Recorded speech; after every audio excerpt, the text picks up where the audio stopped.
the mental weight, turning the hustle into something great. It is not just about the strength you hold, but how the inner grip begins to unfold. This is the prospect podcast ground, where the secrets of the field are finally found.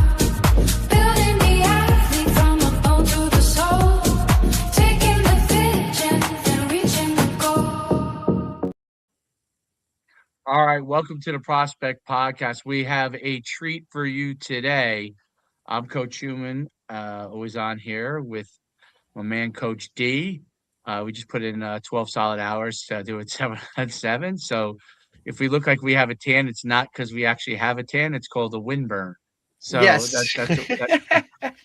that's what we actually have.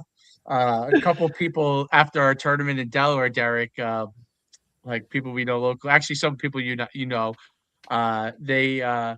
came up to me, go, "What a great tan you have!" And like Yeah, I got it too. I always get it. I'm And like, it's "That's like- the windburn." You're like Yeah, from sitting out in the middle of a field for 12 hours. It's 100 minute field for 12 hours. Yeah. But we no doubt about it. We have a great guest today, Coach Rob Spence. We're gonna go into his background in a second.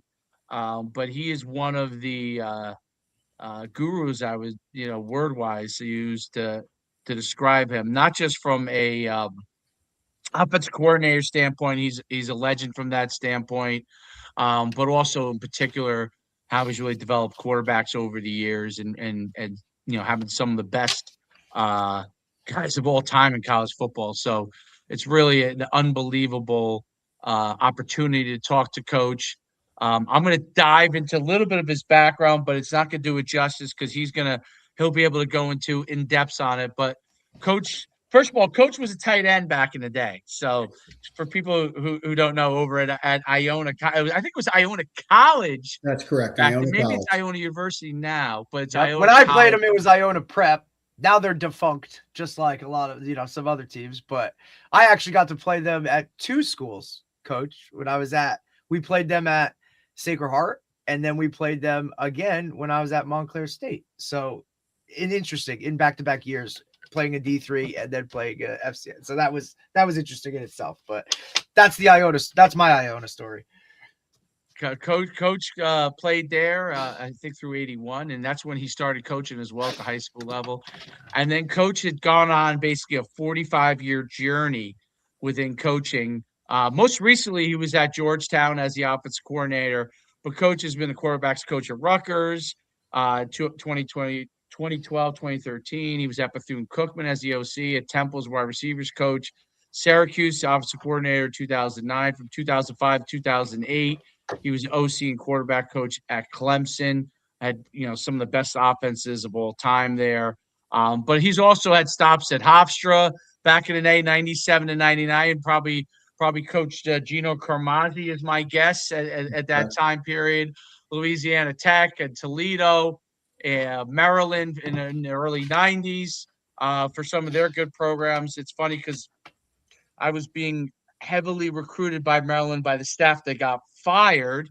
You were part of the staff that came in after that group got fired. And then even though I had an offer at the time, that offer was gone. When the next staff came in, I ended up playing at UConn. He coached at Holy Cross before that in 91. And Great spot. as a coach, he really is, and then ended his recently coaching, like I said earlier, at Georgetown as the offensive coordinator. One of the most experienced and knowledgeable coaches in the industry, and now does a lot of stuff from a consulting standpoint with high schools, and I'm sure we'll be back in the game in some capacity going forward, but consulting with quarterbacks and really doing some great job there from that standpoint. It's a pleasure to have Coach Rob Spence on with us. Coach, welcome to the podcast. Well, thanks for having me today. It's really an honor to be on the podcast and speak to the audience. I know you have a vast audience out there and a big following, so it's a pleasure and an honor. Yeah, we've done a pretty good job of building this up, which started as getting mostly people we know, right? I think in the beginning, a lot of people that we know. and that went so well. And obviously we had a few college coaches on, like I had the Princeton head coach on who I know pretty well, and we had the Harvard head coach on, but we also had some great high school coaches. I think to this day, probably the most viewed, right, one is still the guy that Yeah. coached in high school, right, Derek? Yeah, Coach Mark, Coach Mark Mickens at Butler. Coach Mark Mickens. He got the whole town of Butler to come out and watch his podcast. So the viewership was like, we're like, wait a minute, why is there 10,000 views on this guy from a small town? You know what I mean? I was like, this, and he's a business owner as well. So he's not just a high school coach, but he's a business owner. So I could imagine some random email going out to his car customers, Derek, where all of a sudden, like, wow, coach is going to be on the on a podcast, and all his car customers are then watching, not just the people in town from a sports standpoint, but all those other guys watch. But so we've had a wide range of guys on. It's really grown. It's become a great thing, and gives us the opportunity to coach to talk to legends like yourself and get to learn from you and what you really know and the wisdom you're able to share. So welcome to the podcast, Coach. Thanks again. Thanks again. All right. So I did a little bit of justice, not full justice, but a little bit of justice to your coaching background, a little bit of your coaching resume. I would love for you to kind of just take us on a journey from when you were playing through some of your years of coaching and a lot of things that maybe you might have learned over the years coaching at those different stops, bringing us up to today. Love to. I think, just for the sake of the audience, I want this to be of service to the people that are listening today. But I think the first thing I would tell you is that, coaching calls you, you don't call coaching. And I really felt called to coach, but it came as a result of having very impactful people in my life that coached me and touched me at an early age. And I went to a prep school, a small school in Delaware, St. Andrews, and I was really recruited to wrestle, ended up at Lafayette with the thought that I was going to wrestle. I was in a situation that I couldn't stay there. I had some things go on, like many of us with our family, and my family.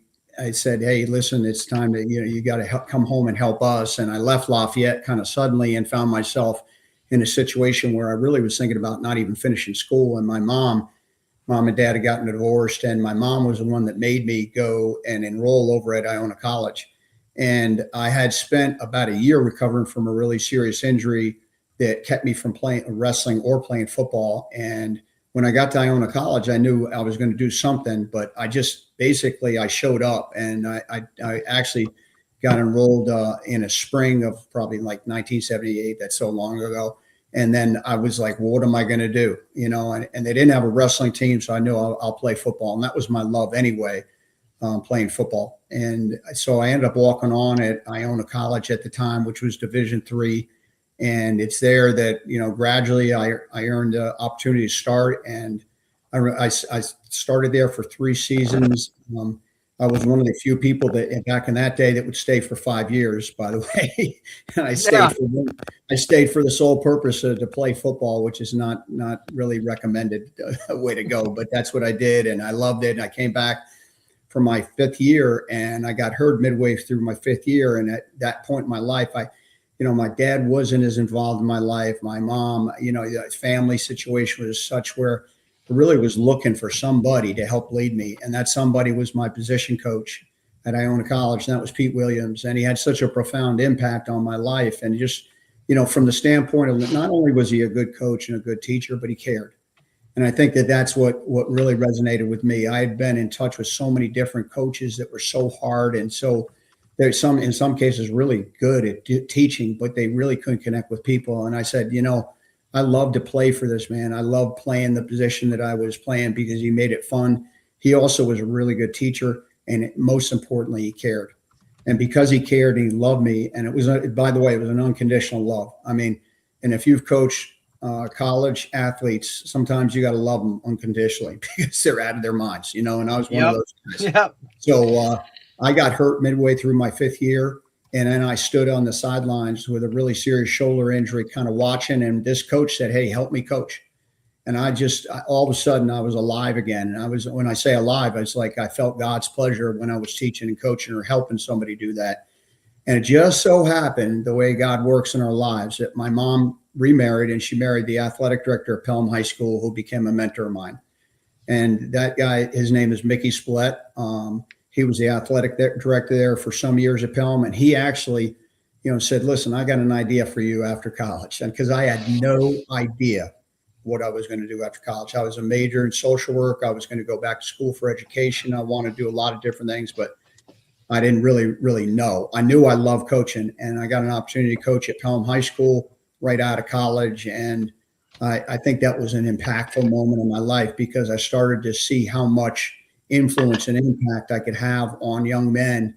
And I just felt like a need to give myself away to the people that I was in front of. So it was a case where I was being blessed by the people I was coaching, and I want to assume, sometimes I assume I was blessing them by giving them both knowledge and love in what I did. And I just the whole idea of coaching football just started to capture me, and I really said, this is what I want to do for the rest of my life.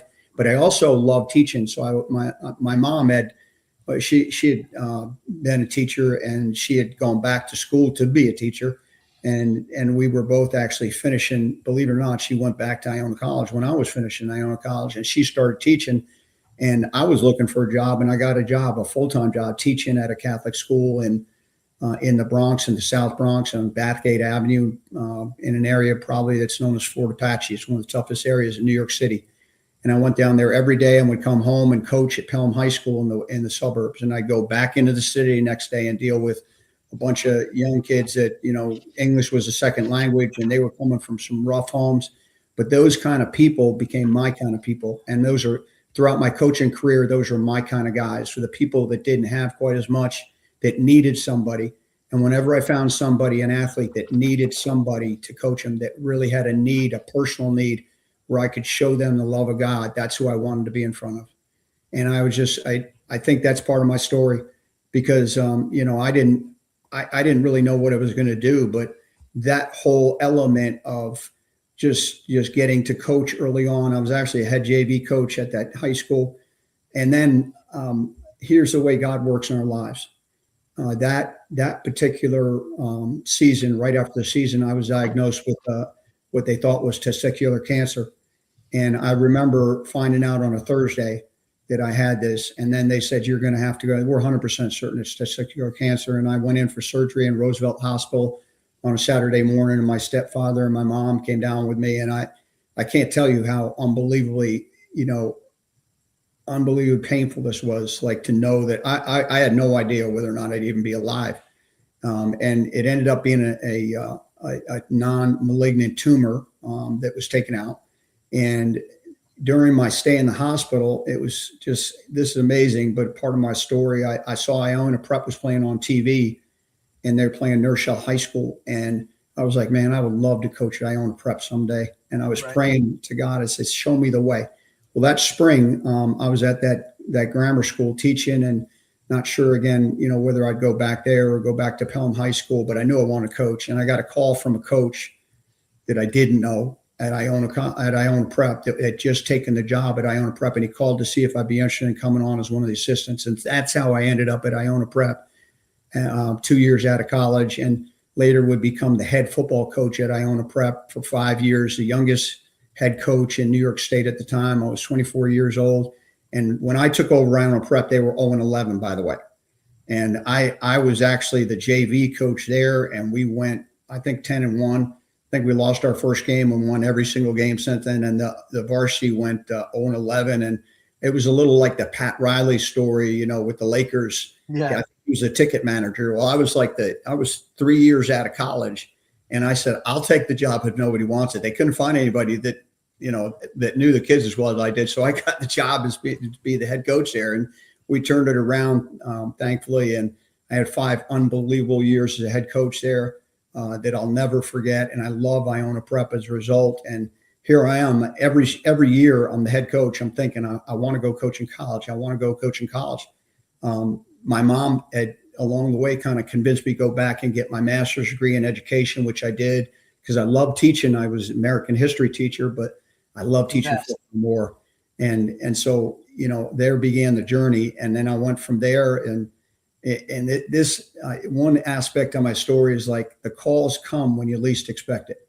Always. I had interviewed at Columbia for a position job. And believe me, I spent like 5 years looking for the right GA job to get into college. And I got to the point where like, Lord, I'm never going to have an opportunity to coach college football.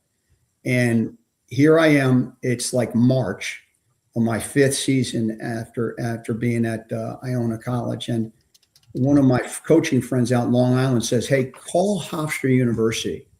Okay. And you just can't believe this. I mean, I call Hofstra University and the head coach picks up, who just got hired. His name was Joe Gardy. It was a Saturday afternoon. I'll never forget it. And he talked to me on the phone a little while, and he had just finished interviewing like 6 people. He couldn't convince any of his pro friends to come down to coach Division III football. So here I am talking to the head football coach. He calls me back, and that's like a miracle in and of itself. And then he says, come on in Monday and I'll interview you. So I went on Monday and interviewed, and the interview went phenomenal. And this is March, when there's no football jobs available, none whatsoever. No job. Wednesday, He calls me up and he says, how would you like to be a Flying Dutchman? And I was like, it was one of the greatest moments in my life. I mean, I was like, here I am going from, basically being a teacher at Iona Prep. And I spent a year, I spent 1 year in between being an offensive coordinator, part-time pay at Iona College, where I did play.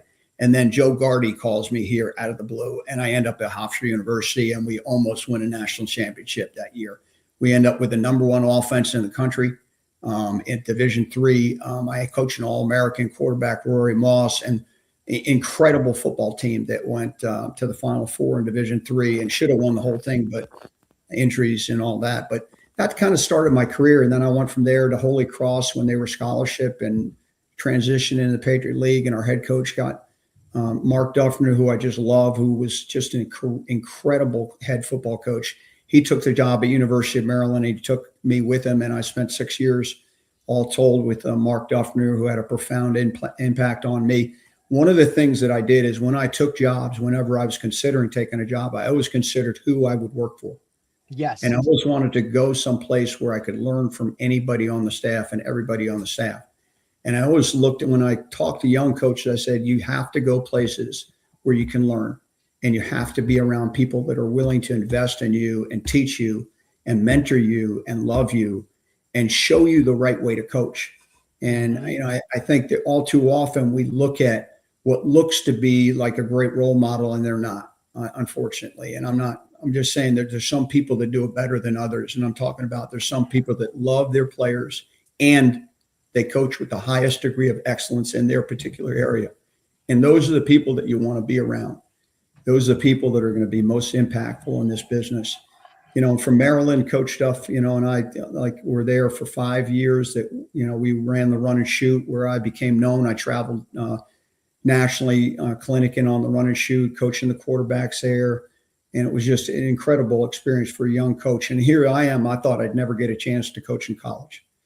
And then I got an opportunity after Mark Duffner got fired after 5 years. I went back to Hofstra, and Joe Gardy was still there. He hired me back, and I had 3 phenomenal years and had a chance to coach Gio Carmazzi, who was the second quarterback at that time. I had Scott Milanovic at Maryland, who was an All-American. Then when I got to Hofstra, I inherited a player known as Gio Carmazzi, who ended up being drafted in 1999 by the 49ers, who was the second quarterback taken in the draft. That was the year that Tom Brady was drafted, by the way, and everybody knows who Tom Brady is. Nobody knows who Gio Carmazzi is, but Gio was a phenomenal player who ended up getting hurt. And that's one of the reasons why I want to train quarterbacks.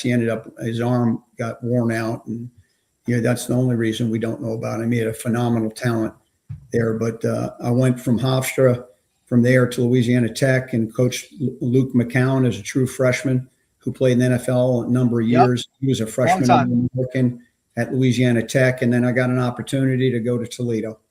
And that was probably one of the greatest opportunities in my lifetime as well. I got a call from a man I don't even know. Tom Amstutz, who ends up being a great friend of mine. And, we had probably the best run in the history of a storied program at University of Toledo. And our offenses were top 10 in the country. And that's where Coach Bowden, Tommy Bowden, ended up seeing our offenses play on Tuesday and Wednesday nights, when the MAC would play every night, you can imagine. Oh, yeah. And we play anybody. If you'd pay us, we'd play it. That's it. That's the way it worked. Remember, it'd be like Mac night. It would be Mac night, Nation, Mac Nation night, Tuesday, Wednesday. It didn't matter. Yeah. It's before, Right. really kind of football and Everybody the NFL, plays and now everybody all over. started to play on every day of the week. I mean, people were just like, it was only Mac Nation that was doing those games in midweek.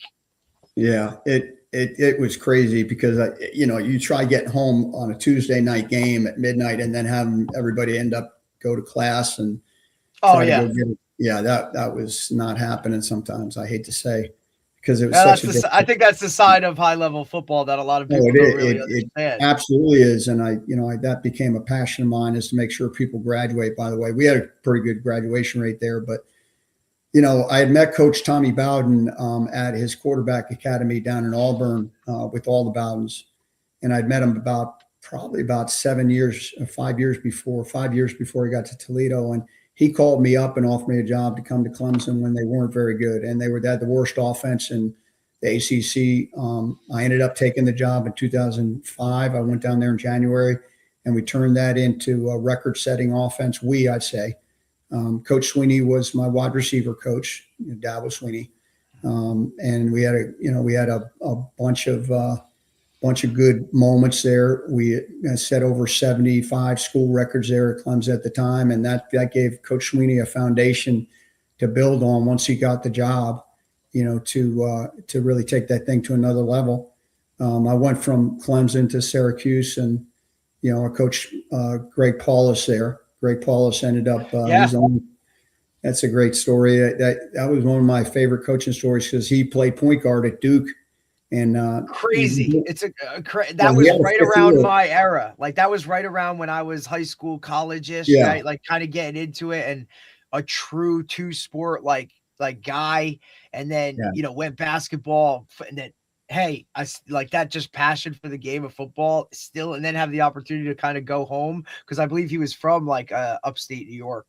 He was from CBA Academy, Christian Brothers Academy, just outside of Syracuse. And Coach Marone, Doug Marone, who was the head coach at Syracuse, he hired me, and he said, we only had a freshman at quarterback. We had Ryan Nassett that I thought was going to be really good, and it turned out, he wasn't too shabby either. No, he was a phenomenal player. But he was a freshman, and he was kind of bright-eyed and scared. And Paulus came in and beat him out. I worked with Paulus all summer long. He hadn't played any football for 4 years. He was a point guarding for Mike Krzyzewski, for God's sakes. And he went out and had a pretty good season. His only season at Syracuse, he did a pretty good job. And one problem with Greg is, like I used to explain to him all the time, this is not basketball. Like, turnovers are really, really costly in this game called football. Okay, you can't be just throwing this thing away, dude. Right, exactly. But he was a character. Greg Paulus is still coaching college basketball right now. But so I then from there, like any coach, we move all over the place, and I went from there to Temple and coach the wide receivers there, and then went on to coach at 2 HBCUs, Morgan State, back in 2015, and I was at Bethune-Cookman in 2010. So I've had a wide variety of experiences. I ended up Kyle Flood hired me to go up to coach quarterbacks at Rutgers in 2012 and 13, and had Gary Nova, had old Gary Nova there from North Jersey. Yep, Bosco guy. He could play ball now. Gary, one of the best quarterbacks to ever go to Rutgers. You know what I mean? I love coaching especially Gary. Numbers wise, and then he had a hell of a.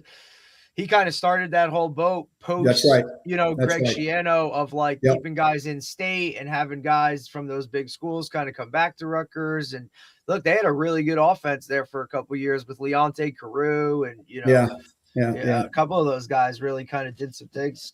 Flood did some nice things there. Right? A lot of people blame him for but I think he really did a good job.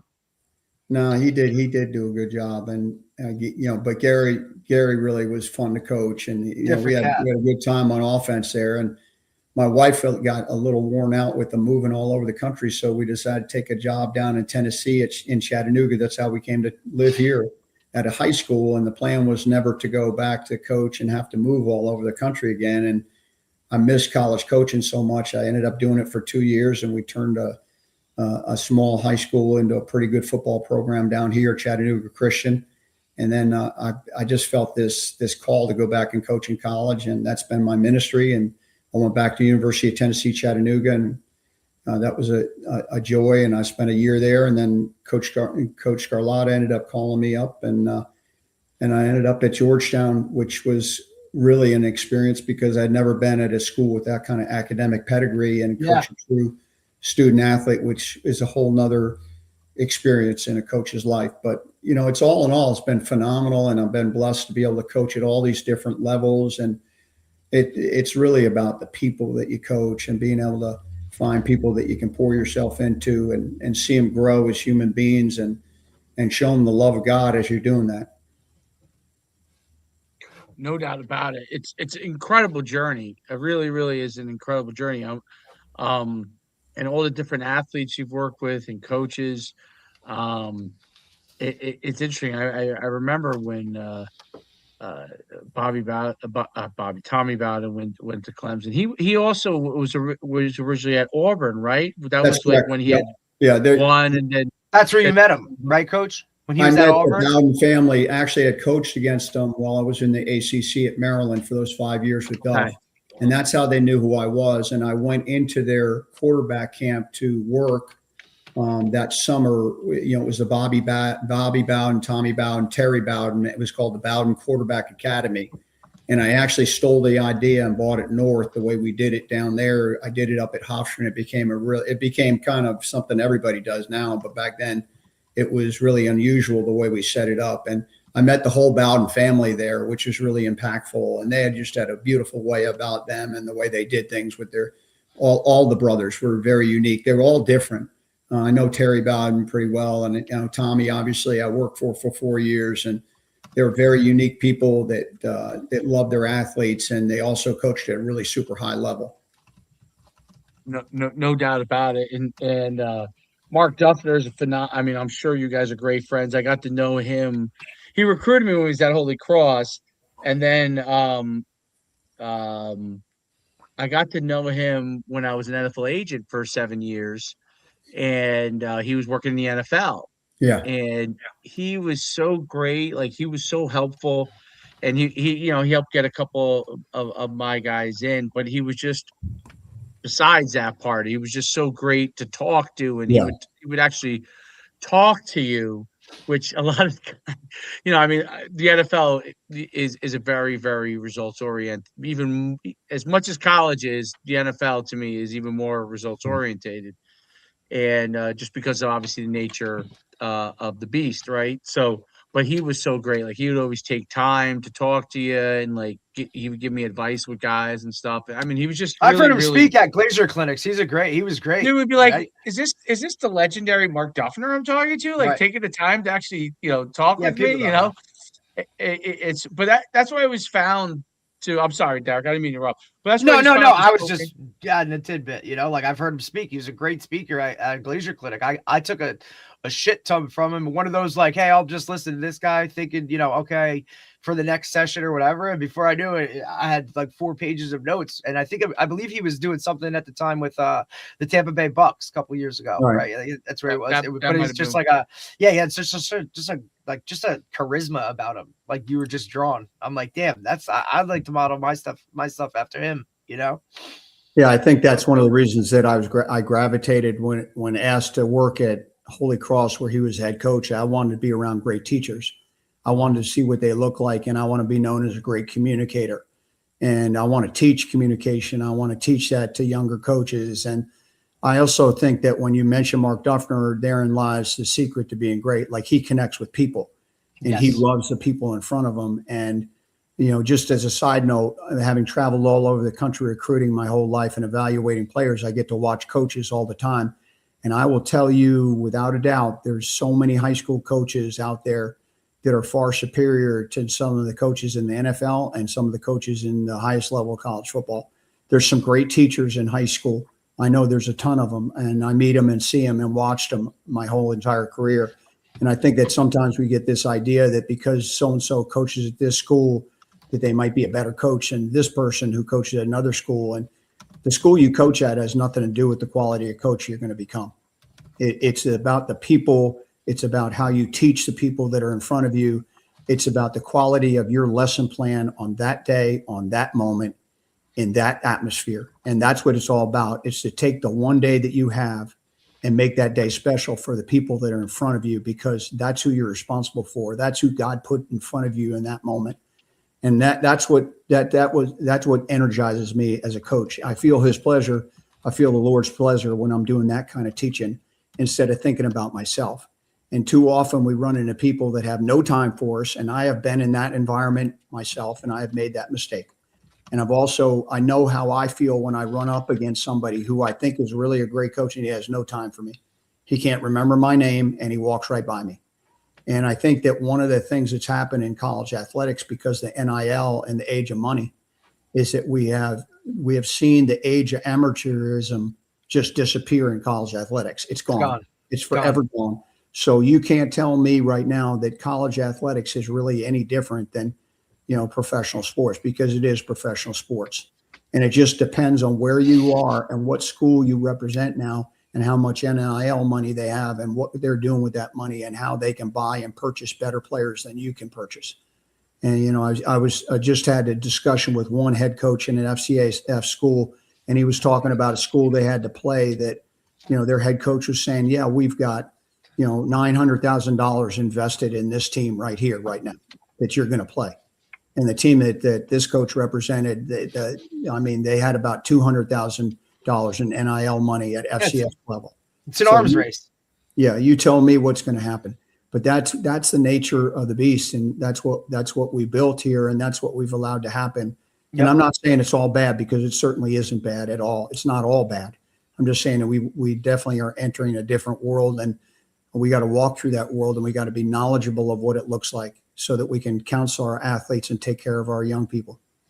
Right. And it's like we talked about a little bit before we got on here with the NIL and the transfer portal, right? We've now seen college football staffs, right, start to expand with so many people a part of it that, people wouldn't look at and say, oh, that they're a college coach, right? Because coach now doesn't pertain to almost majority of what's a part of a staff in general. You have your marketing people, you have your you have GMs, right? You have your scouting departments, right? Where guys are literally, not only scouting high school athletes, which I think have been, now they're less of what's being recruited out there now. But you have guys responsible for recruiting high school athletes. You have guys that literally just monitor the portal and are looking at, hey, is this guy going to leave, or is this guy going to do that? We've talked to so many people across the board at all levels, and the trickle down effect of now that's what's happening, where years past, even 5, 6, 7 years ago, right? Like most guys, when you transferred, you went down a level, or it was lateral, maybe, right? Now we see this whole thing of working the other way, where guys transferring up. Right. I mean, we're talking about Division III quarterback from Christopher Newport, just, going up to an FBS level. Right. I mean, guys are getting opportunities going a different direction. And for, a high school coach, it's very difficult. Right. And look, I get it. I'm kind of the outlier in the fact that, like, Coach Schumann and I, we do this stuff for a living, right? Like we're constantly in the recruiting world or talking to athletes or we're in the know of what it is. Whereas a lot of high school coaches, they don't understand that. They're still thinking it's kind of the way it used to be. And with the way college recruiting has changed in just 6 months, a year, right? Like, I mean, these things are constantly changing. If you're not staying up on it and doing your homework, or at least have someone on your staff that's kind of plugged into it or understand it, you're going to be left by the wayside. It's really interesting, Coach, just your journey in general. And you touched on it a little bit, Georgetown University, right? I mean, resonates across board. Everybody knows who Georgetown is. Right. But do they really know Georgetown as a football school, right? Right. That's difficult. The academic side as well, right? What was that experience like for you, having been at those higher levels? Now you go to Georgetown, which adds its own kind of difficulties, I guess, in, Yeah. you know, the recruiting world, playing, right? You're dealing with a different type of athlete, like the area itself geographically where it is, like it's a hotbed, but you know, are those hotbed guys, do they want to go to Georgetown? I don't know, right? So tell me a little bit about that experience for you. How was that? Because it's all look, I love it. I think it's a great school. But just what was that experience like for you? Well, I think I got an education into how good Ivy League football can be. We cross over with the Ivies. So my first year there was an experience trying to compare like the teams that I was playing against the teams like in the Southern Conference on the way to try to beat Sam Houston, for example. We played at University of Tennessee, Chattanooga, that I was at 2 years prior. We went to the Final 16 in the NCAA playoffs. And, you know, the defenses that I encountered my first year at Georgetown, 2018, two stand out. Dartmouth was phenomenal. They were better than anybody I coached against at UTC. And then also the last game of the year, regular season game that we played against Colgate, they were ranked 10th in the country that year. And they were, of course, they were Patriot League champion that year. Now, their two defenses were better than anybody that we encountered en route to go play Sam Houston. And Sam Houston's defense wasn't as good as either two of those teams. So what I started to discover is the teams we were playing, they were finding a way to get a really good student athlete, emphasis on the student, and not neglect the athlete part either.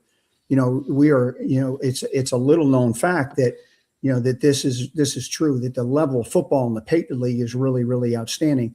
And we had an interesting experience during my 7 years there, and that COVID hit. And when COVID hit, we didn't play that season. And we were, my first season, we were 5-6 in 2018, and we were a game away from we were up 30-3 against Holy Cross in our last game, and lost, and going in the fourth quarter and lost 33-3. So that would have been one of the greatest turnarounds in college football.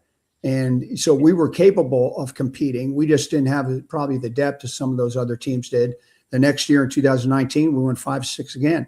And we got out to a really, really good start and lost our quarterback. And, you know, we were showing that we could compete in that league and that our talent was going to be equal to theirs. And then, you know, when we had COVID hit, and then it was 2 hard years after COVID because we didn't play. We didn't compete. Our players weren't even in a weight room. Right. So it took us 2 years to rebound from COVID, the year we didn't play. And then when we got going again, we like in 2023, we ended up going 5-6. And, you know, that was a growing year. We had Tyler Knopp, who was a 5th-year senior, play there. And, you know, we beat that year, we beat Fordham, who was ranked 16th in the country at our field, and on the last drive of the game. And we had a couple of significant wins during my time there. This year we went 6-6. We were 500, the best record in the history of the school, going Division I at that time, you know, in the Patriot League. And that was a pretty good year, but we felt like we underachieved. We did that with a backup quarterback. And I guess my point is that in the experiences, we found that we could recruit a really good player. We're just going to have to be really diligent about how we do it and who we recruit. We were the only school in the conference that did not offer an athletic scholarship. So we were given financial aid, and we were packaging very similar to the Ivies, so that we had a different model of recruiting, and we learned how to make do with what we have. Nobody there would complain about what we don't have. Our head football coach would not allow us to even talk about it. We focused on what we do have, which is a phenomenal education to offer somebody, and a life-changing education too.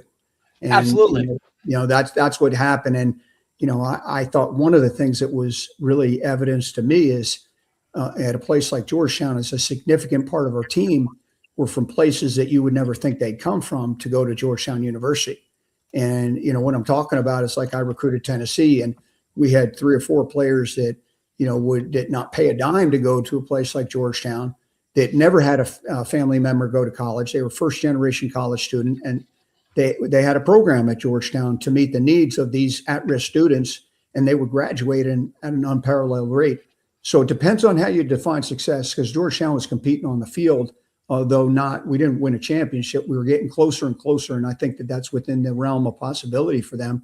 But it's just a matter of like when you have leadership that believes, hey, we're going to do the best we can with what we've got and don't make excuses, don't whine, don't cry, don't complain. Just do the best you can and don't be a victim. Work with what you got and find creative ways to do what you can with what you have. And that's one of the things that I'm most proud of when you go to places that are have-nots, so to speak, and you can make them competitive and you can give them the experience that they deserve just by being a great coach and a communicator and building a team. You know, the most important thing as a coach is that you build a team. It's not the best players. It's the team that plays the best on any given, Saturday afternoon that's going to win the game. And you've got to be artful and as a football coach on how you create a team atmosphere and build a culture. And that's something that you have to be vigilant about and you have to be on top of. And it's a never ending process. There's no doubt. That's one of the hard things in today's world is it's the transactional nature Right. of sports and how that's changed. And I mean, even me coaching, going from high school coaching youth like that can be youth sports can be very transactional too. Oh God. Very much so. Because you coach a kid and you get along great, and somebody's unhappy for multiple reasons. Could be your fault, could be their fault. Right. Could be anything, right? And then you don't get an opportunity to coach them again, right? So it's very difficult. But it's funny because it's like I feel like it's just all that stuff, even at the youth level, just having coached high school for so many years, comes from the fact that it's become transactional at levels above them, and maybe there's a push from the bottom too. I don't know. It could be push bottom, push down, but it's confirmed now at the higher levels. You know what I mean? So whereas there may be some push from the bottom because of the nature of youth sports and trickle into high school and all that kind of stuff. High school and college used to be a wall for that. You know what I mean? Like it would end at high school. I mean, not that there weren't people that transferred here and there. That'll always happen, but even when it was less transactional. But what's happened is the culture of it becoming transactional is now so prevalent that it's everywhere in sports and obviously at the highest level, right? And what's so difficult about college, and different from the NFL to college to me is that the NFL you have contracts, right? So even though it's transactional, I know that this transaction lasts X amount of time period, right? So if I have a guy, unless I trade him or something like that, I have them for a few years. I know what my plan could be with them for a certain time period, whether it's 2 years, whether it's 1 year, whether it's depending on the contract, right? I know what my development time frame is. What's much harder for college and high school now in certain places, okay, but maybe eventually it becomes a lot of places, I don't know, but is that because it's such free agency that you don't know, so you may build in a 4-year plan for an athlete and you get 1 year into the plan and that person's gone, right? Or that could be your half your roster nowadays in college. No doubt. You know what I mean? No Right? doubt. So I think it begins to trigger over time the kind of coach that you're going to have in that industry. And I think we're even seeing it in high school. Now, Derek's still in high school, so I always kind of now defer to him because I'm really on the outside now. I haven't coached high school since COVID was my last year. That was quite an experience as well. But I mean, to say the least. To say the least. Yeah. That was my last year of head coaching in high school. So, I've been coaching youth kids and I still run all the stuff we do with events and recruiting, but it's the last year with that. And so, but I think that transactional nature changes potentially what kind of people succeeds in that area, right? So the stuff that you talked about, I think great coaches can succeed in any environment. I do truly believe that. But I believe what they have to fight through in order to get to become a great coach is going to be very different, right? It's very, very different.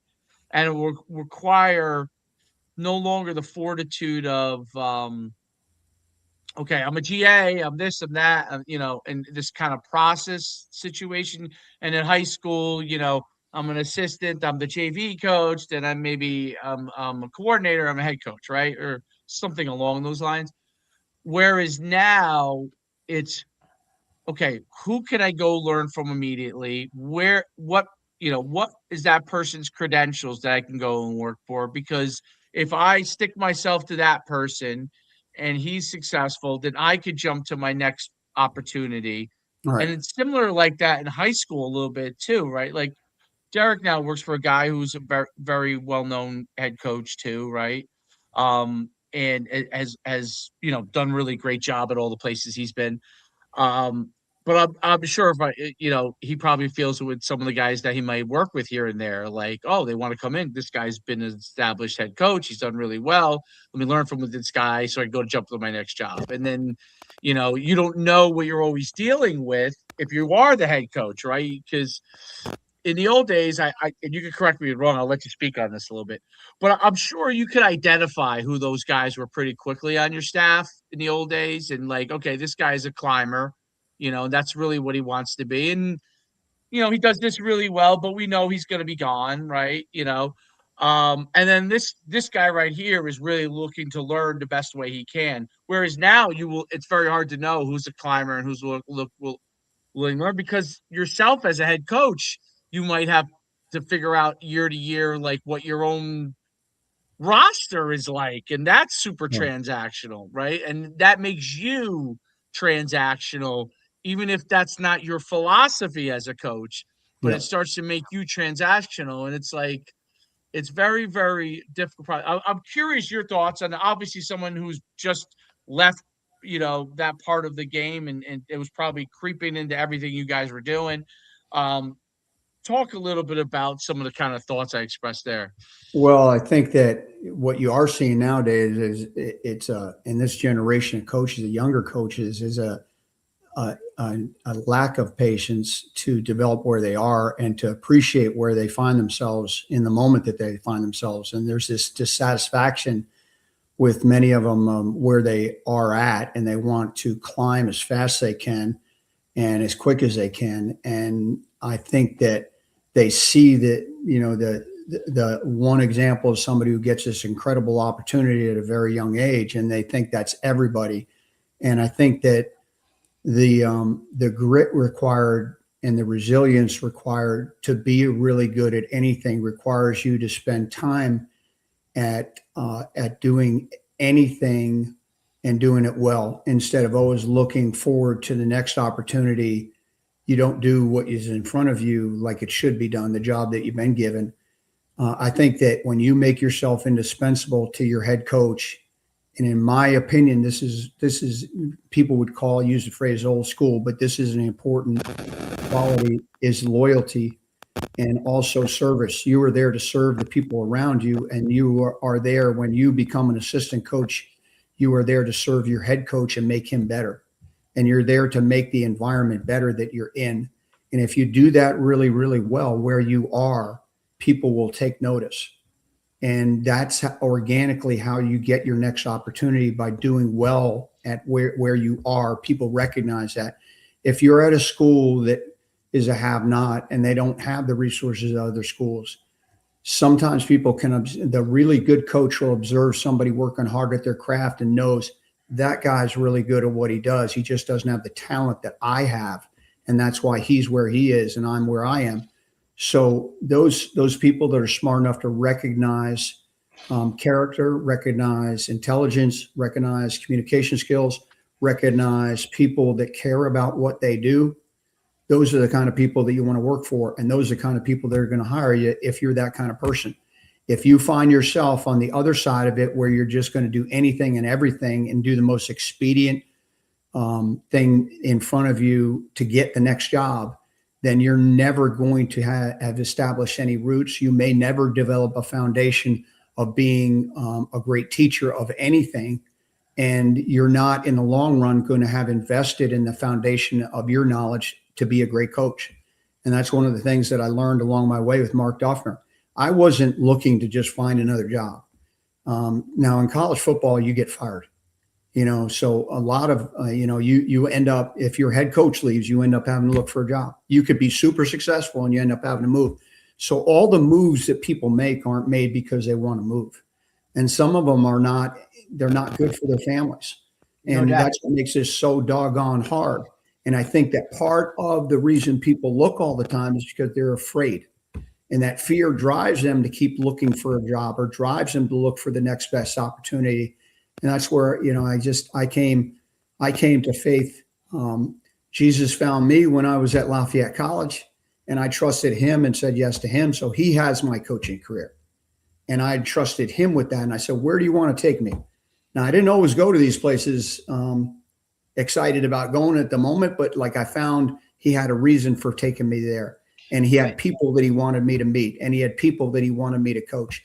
And I had to bring a message to people about the gospel and the good news to different people. So I looked at it differently, and I looked at it more differently as I got older because I saw the shallowness and the lack of depth of some of what was going on around me. And not to say that I haven't been a part of that, because I have, but I'm trying now. I'm kind of a champion for doing this the right way and doing it the way that we know to be best for the people that we're coaching. I look at our jobs as coaches, as doctors. We shall do no harm. We're not supposed to hurt the people we work with. We're supposed to build them up. We're supposed to enlarge them. We're supposed to get the most out of them. We're enlargers by nature, and we're to take people places where they cannot go on their own. And that kind of motivation drives a coach differently than, oh, I want this job or that job.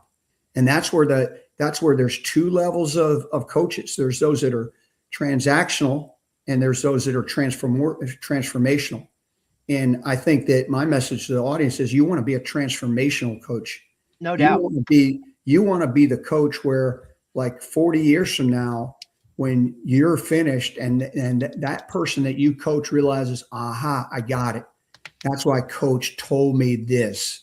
Right. I watched him. And to believe me, our athletes learn more by watching than they do by what you say. So every time, like, for example, you bring your family to practice. Absolutely. And some of the players on your team, they don't even know what a family looks like. Right. And you're actually teaching them, you're helping them to show them what love looks like. And it's tough sometimes. And so there's so many valuable aspects of our lives that we can share with our players that are so deep that aren't being shared anymore, because we're constantly in a rush to do things. We're constantly thinking about the outcome of a game instead of, what is that soul in front of me all about? God put that young man or that young lady in front of me for a reason today, and I better invest myself in them and give them everything I've got in that moment, so that I can go to bed that night feeling like I did my very best for the one that I served, the real one that I served. And I think that, again, that was my way of approaching my job lately in my life. And that's from looking back, and I have seen a tremendous change in our profession as a result of what you're talking about, Coach Schumann. I mean, you couldn't be more right. And it has trickled down. And much of the trickle down nature of the negative part of our business is percolating because of social media and the power of the media over our young people today. Oh, and and that's a whole nother story and a whole nother battle that they're facing, because when you pick this phone up, and you look at social media, you're going to see a lot of lies, and you're going to see a reality that's not a reality. And that's what they're diving into all day long. And you got to live with it. But as a coach, as a parent, you got to learn how to monitor that. And you got to learn how to protect your son or your daughter and keep their identity intact as they move forward in this process. And that's why coaches matter. That's why this business, I'm upset when I see people underpaid or undervalued at schools. And I'm like, when I watch the high school coach, and I look at the hats that he has to wear, the responsibility that he has on his shoulders or her shoulders, I'm amazed at how they don't get more positive feedback from their administrators and their administration and the people around them. But it's become harder. They're looking. It's become harder. What it is they're looking to gotchas. That's the problem. A lot of administrators, and I've experienced it over the years, and they've had some great administrators, and they've had some ones that were not great, right? And things I always noticed with great administrators that at least that I've been around, the great administrators I've been around are understand that people are flawed, Right. okay, and they make mistakes, but they don't put them on the cross because they made a mistake, right? And I think that's a big, big difference between a good administrator and one who Right. isn't. The bad administrators are looking for what the flaw is and to try to either A, um, turn them into something they're not, or B, blame them when that flaw comes out. And the good administrators see, okay, there's a flaw. Can I help him through that? Right. Can I make him aware of it? You know what I mean? If there is a flaw, can I coach him through that? Can I what can we do to make him successful, right? Because every coach has flaws. Every coach has things they Right. do really, really well, and every coach has things that they wish would not happen to them, Right. right? This is just, and the best coaches are ones who are able to continue to work through those things without losing who they are as a coach, in my opinion, right? Like the things that make them a great coach, being able to leverage those things that are their flaws, figuring out how they either can work around that or improve on that, and that makes them a better coach. And I think great administrators recognize that. I think the other issue that sometimes administrators get into is they think the perfect coach exists. Right. Okay. Correct. Correct. And Yeah. and my example a lot of times now is because he's so perfectly flawed is Danny Hurley, right? Like Danny Hurley is a phenomenal coach, and he is also phenomenally flawed. You know what I mean?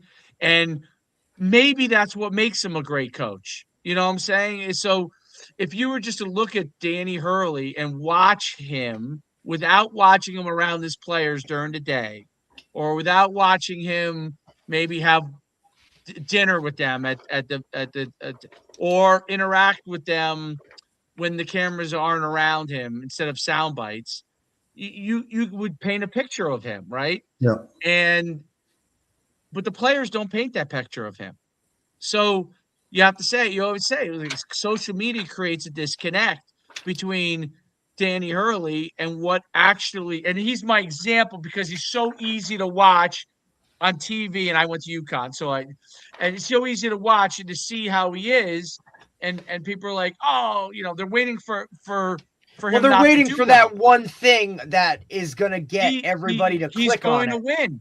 He's going to win. He's going to have great relationships with players, and people hate that. in an area that's very a world that is more transactional. He's obviously very well trained as a young person, whether he wanted to be trained that way or not from his father. Right? Like whether Right. his father, Yep. you know what I'm saying? Just playing for his father, being around his father all those years, you're getting a certain amount of training. So, and I just think that that's my example of where like so many administrators would be like, I can't hire Danny. I can't hire Danny Hurley. Well, I can't hire Danny. Well, why can't you hire him? He yells too much. But no, he actually yells probably the whole entire game. Okay. He doesn't yell at moments. He yells the whole entire game. So it doesn't yell too much. He yells the whole entire game. But he's also brilliant in how he gets things out of his players and how he relates to his players and how he motivates them. And every person is different. I would say Tony Dungy's the opposite. Still had the has unbelievable success in what he does in an incredibly different way than Danny Hurley. Okay. But people think that Tony Dungy is going to walk through the door, that style, and that's going to work. There's so many young guys He's who been try to be fired Tony too. Dungy, and they're terrible. They're terrible at being Tony Dungy. I watch these young guys think that, okay, I have to get into the door, so I got to be like Tony Dungy, right?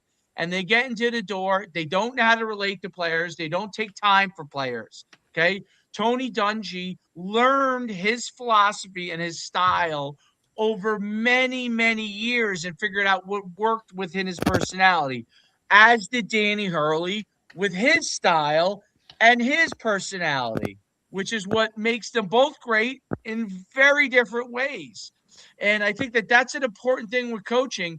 And a lot of parents also have a hard time with this in today's Very world difficult time. because they don't understand uh, the personalities of people as well because of social media. A lot of the young, and I see this a lot with guys in their 20s.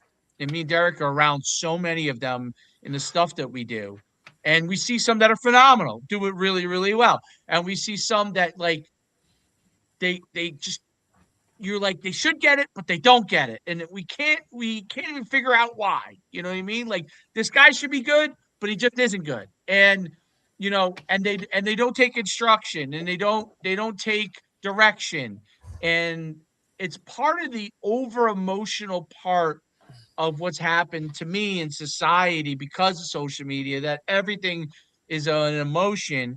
And our generation of kids, like mine and Yeah. Derek's, like because we both he has young kids younger, like I feel like those kids are starting to respond a little bit better towards Oh, not definitely. being like the generation ahead of them, because of that generation ahead of them struggles with a lot of things.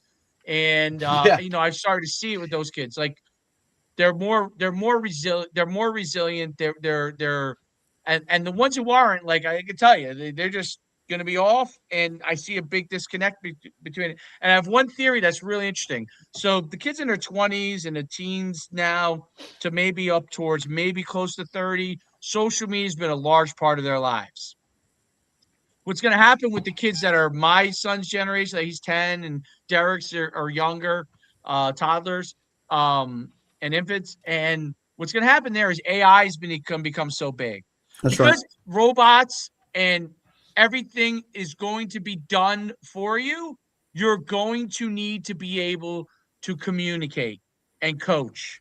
And the only people, and I'm not saying coach like sports, I'm saying like be a coach as far as how you handle things, have the personality, because those people are going to be the ones that are going to be at a premium, because I'm going to be able to get my accounting done from a computer. I'm going to be from AI. Eventually, I'm going to be able to get most of daily tasks that a lot of the kids that just in the computer social media generation wanted to be. I'm going to be able to get all of that from AI eventually, whether people like it or not. That's up for debate.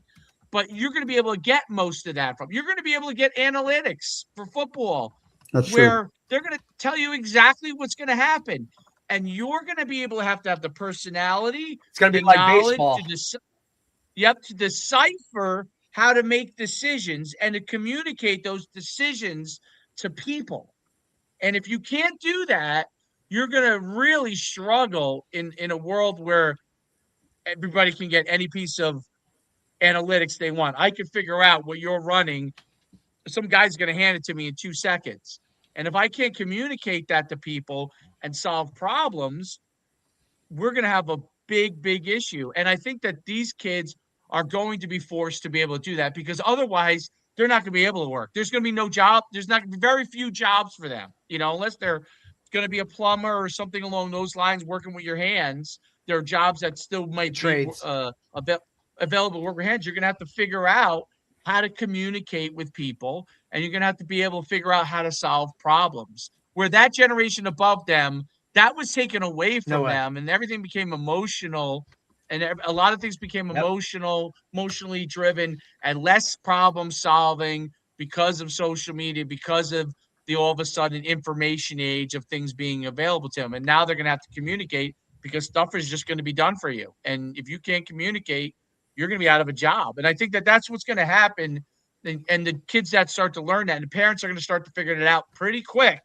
They don't figure that out. They just baby their kids, literally baby their kids, and just say, "Plod along, child," and they don't help them solve things.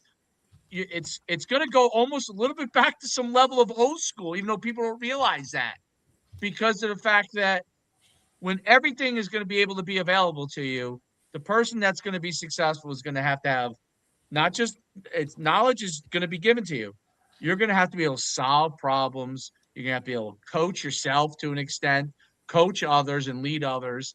Otherwise, you'll have very little value, So it's really, really interesting. And they're seeing with engineers, like I see Facebook let go of a bunch, Amazon let go of a bunch of engineers, guys who thought my knowledge was the key to everything. Well, no, I don't need that anymore. I could go on a computer and do half the things that an engineer can do in 1/10 the time. And now those guys, if they can't solve problems, they're not going to be valuable. And so I think that that's a really interesting thing that's going to happen in this world. And that's why, listen, quarterbacks, I mean, that's what their job is, right? That's what their job is, taking the information that's given to them and being able to solve the problems on the field very, very quickly. Yeah, to be, And be able to process information as an athlete is essentially the single most important attribute of anybody that's in a decision-making role. And that ability to process is something that we identify as a coach and also what we should be teaching. And there's no algorithm to create that can be created that's going to help you process that fast. And that's where, like, that through the Russians call it through the eyes of the coach. They have all this scientific information to train the world's greatest lifters, but it's always the coach, and it's the art of coaching that can take the science behind it and then be able to communicate it to their athletes. And that's the power of a really good coach. And that's what you're talking about. The world is going to be a world that's moving so fast, as you stated, and it's moving that fast in athletics right now. And the AI-driven nature of analytics and what we can do with them is all great. But what is good? What is solid, usable information, and how does it translate into my performance? More importantly, how does it translate into the human interactions that we face every single day? And that's where, as a coach, you have to be adept at understanding the people that you're surrounded by. And there's no computer, there's no AI AI information that's going to help you with the interpersonal relationships that are necessary to be successful in the world we're living in. And that's the world that I think that coaches that are really, really good, they know how to swim in those waters. Yep. And when you talk about the coaches, like talking about Danny Hurley or talking about Tony Dungy, they understand who they are, and they're comfortable in their own skin, and they're authentic people. They're Yes. originals. I love the idea that God made us in His image, and He made one of a kind. Each one of us is one of a kind. We are all originals, and to be able to accept who you are and accept, like you mentioned, both your strengths and your weaknesses, and minimize your weaknesses and just get stronger at what you are good at. I think those are all critical components of being a really good teacher and a really good communicator, and thus a really good coach. But this is an art, not a science. And, there's so many things involved in it, and it's a fun process. It's a great way to make a living. It's also a hard way to make a living. And like I said at the beginning of the show, it calls you, you don't call it. It's something that you feel like you're being drawn to because you love people. If you love people and you're passionate about something, then coaching can be a way to make a great living and a very rewarding experience. no doubt. And I think the interaction, like you talked about, you brought up earlier, which is really such a great point for coaches who really want to improve themselves. You coach with guys that knew how to communicate with you, took the time. Like I have mentioned the Mark Duffner thing. I always feel like really there are so many guys that are quote unquote called great coaches that will take the time with you, and there's so many that quote unquote great coaches that do not take the time with you. I have always felt the ones that have taken time out, even if it's a couple of minutes, okay, to show a genuine interest in something that you're either saying or your question or whatever it is, they make a huge impact. The guys who just are like, I am this guy, and don't spend any time, and you mentioned it. I used to always call it the guy who always I've met them 1,000 times. They've recruited my players, okay? Offered him, called me on the phone, please get him down here. Right. And when I meet them for the 1,000th time, it's like they're meeting me for the first time. Right.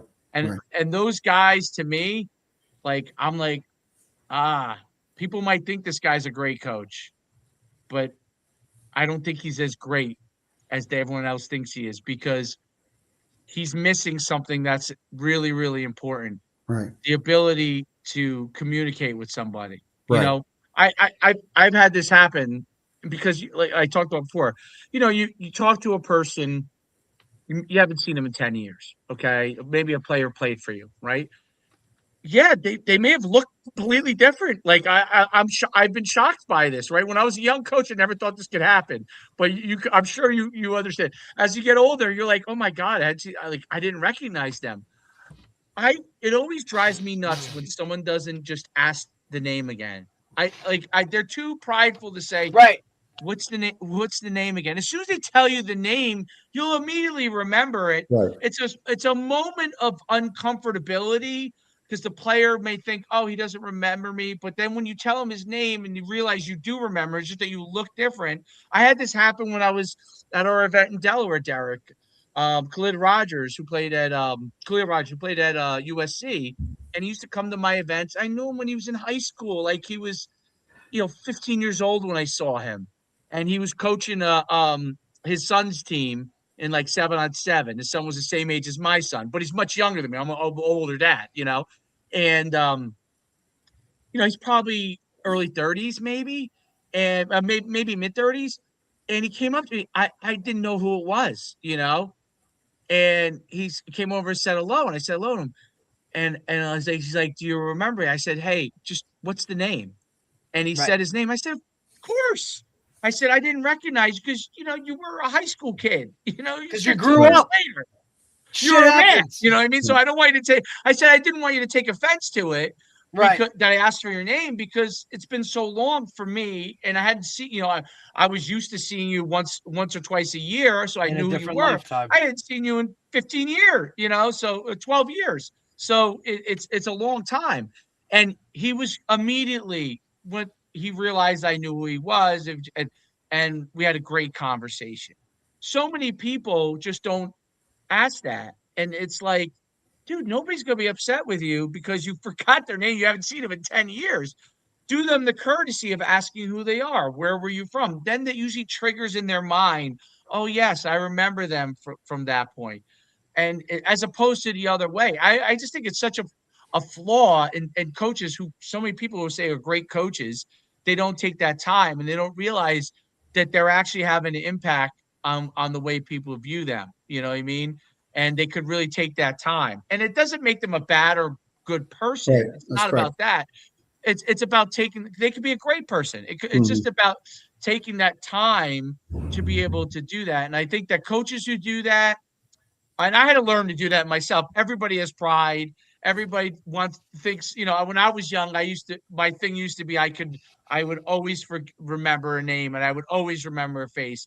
And I have to say, like, once you start to get, I didn't expect this would ever happen to me. But once you start to get 30 years of people getting into your brain, some of it goes way back into the back. It goes way back, So I'd love for you to kind of expand on just things you've learned from that standpoint with yourself over the years, like how you build relationships with players and coaches, things that you thought, wasn't that important that became important to you, those kind of things. Yeah, I think I love John Wooden's piece of advice that always do something for somebody every day that can't do anything in return for you. And I think that you want to keep that in mind, that you're not doing things for people so that you can have something returned to you. Some kind deed doesn't deserve another kind deed. You do it because it's the right thing to do. And you love the person in front of you without concern for yourself. And so I think that, that's one thing that I'd admonish anybody or encourage anybody to really take a look at when it comes to being a coach.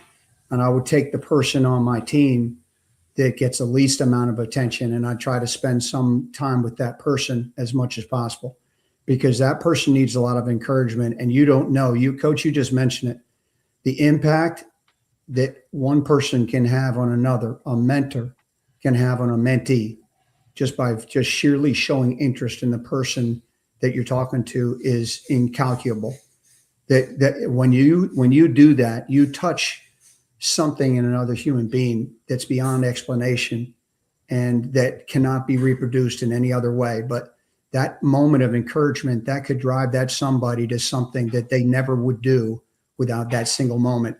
And sometimes we look at, there's a piece of scripture, it's back in the Old Testament, And it's when David was anointed to be king by Samuel in the Old Testament, and God said, Samuel said that God sees the inward man, and man sees the outward appearance only. And man sees what's outward, and God sees what's inside the man. And that's what we want to see as coaches. When we see what's inside another human being, and we light that up. When we take a match, we ignite somebody's spirit by how much we care about them. So I would encourage anybody listening to this today to think about that. Is there somebody, if you just do this once a day, it's an incredible gift that you're giving somebody, and you just never know. I always Never know like, what I they're heard going Larry through. Coker. You guys remember the name Larry Coker? He was a national championship coach at Yep. University of Yes, he Miami. was, Miami. I was at a Fellowship of Christian Athletes breakfast at the convention one year when he was speaking, and he said this. He said, "God knows people you don't know," and sometimes we're almost like angels in the lives of our players. And when we walk into their lives and we give them something that they don't get anywhere else, and that something's called attention and love, and that's what's so amazing about our profession, and that cannot be lost.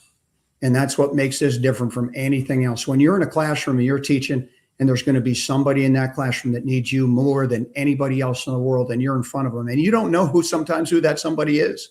Nope, most Well, times I you would don't. always, when I would walk into high schools, every time I went out, I love recruiting because I loved going out, and I get in the car and I go into these different high schools, and I'd be like, well, who am I going to meet today? Who needs me today that I'm going to run into? So if you're really good at listening, and I think that as a coach, you got to be a great listener. You got to be able to listen to the people in front of you. And sometimes they're speaking a language, not with their mouth, but with their heart, with their soul. And you can feel that they're saying, hey, I need you. I need you right now. And you got to be really good at being able to clue into that person that needs you, and then be there for that person when they need you.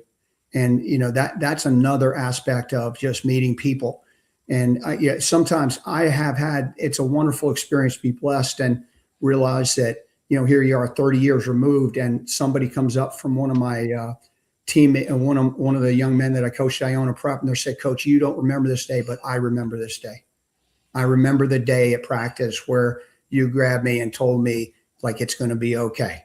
You're going to be okay. And we were laughing about a story or something, some nature, but it's these moments that we don't think are big deals, but I guarantee you that if you're speaking into the life of a 13 or 14 or 15-year-old, they're listening, and they're listening loud and clear. And you got a chance to be the voice in their life. And so they can drown out all the lies, because there's so many lies that are being told. And the danger of the world we're living in right now is that they're going to believe the lie and not believe the truth. And that's where I keep going back to the truth that's in the Word of God. So I'm hanging on that.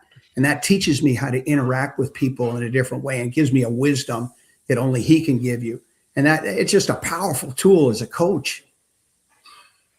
No doubt. And it's interesting you say that, because I always think our podcast, and I've said this before, and Derek has said this too, the one thing we always fear about our podcast as it's become popular is that we end up only preaching to the choir, meaning the coaches who want to get better, the athletes who want to get better, maybe the parents who want to learn some more things, we'll watch this, and maybe the parents who need more of this, the coaches who need more of this, or the athletes who need more of this do not, you know what I mean? And it's always one of the great fears we have. And it's always, as a parent, and Derek's also a parent, and although his kids are not yet of kind of doing sport, they might be doing some things rolling around, but not doing sports yet.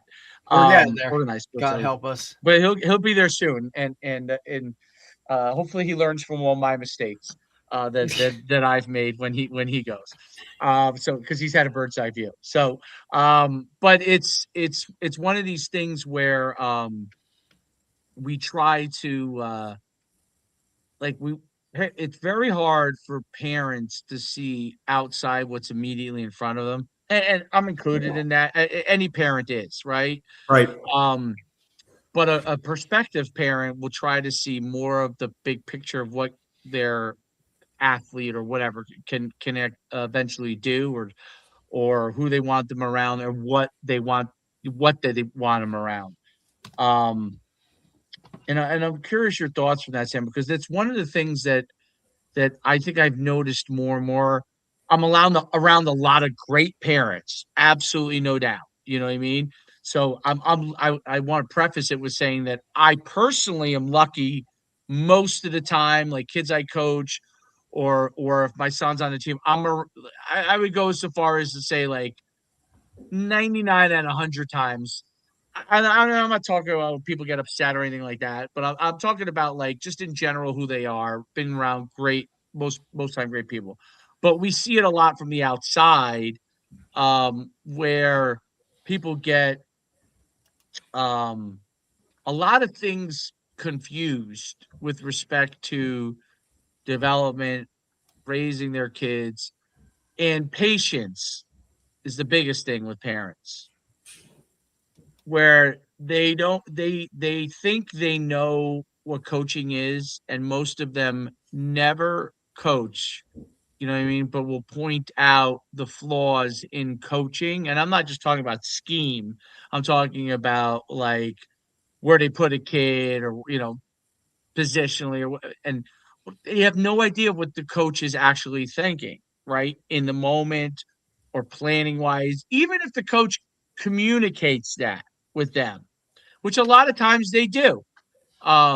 They still are trying to like um manipulate the situation. That's the best way I can put it. And instead of spending time analyzing the big picture, I don't know if there's a better way to put it, but that's kind of my kind of way of, and maybe Derek can chime in which how he might see it. But I'm trying to like figure out, is there a way that we can begin to help them understand that there is a big picture, or is the culture of sports so flawed because of all the other things we kind of talked about that it's going to be very hard to do that in today's world? And I'm saying this, saying that I've been around the overwhelming majority of people I've been around, I've coached, or my kid has been with have been great. You know what I mean? But we see it a lot from the outside. So I'm curious your thoughts on that. Yeah, I think that, we live in an information age, and we live in a world where people are battling for time, and they're the people that all of us are being inundated with information all the time. So we have to figure out, as teachers and coaches, administrators, how to message what we're doing and how to educate. And the only way to do that is to bring people on board that can work with parents early in the process to educate them about what the process is and to message that properly, and to talk about the core values of a program and talk about the core values of what you're trying to do as a coach. And there has to be a buy-in with the parents. And I always like to preface any question I have when I'm going to develop somebody is like, what do you want to get out of this? What's the end game? Mm-hmm. Where do you want to go with this? What's the purpose? Like, I'll be dealing with quarterbacks here, and I'll say, what do you want here?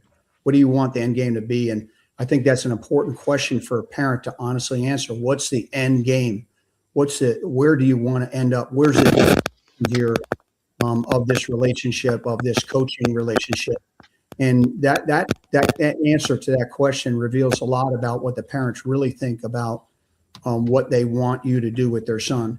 And some of them are living vicariously through their kids, and they will say they're not, but they are.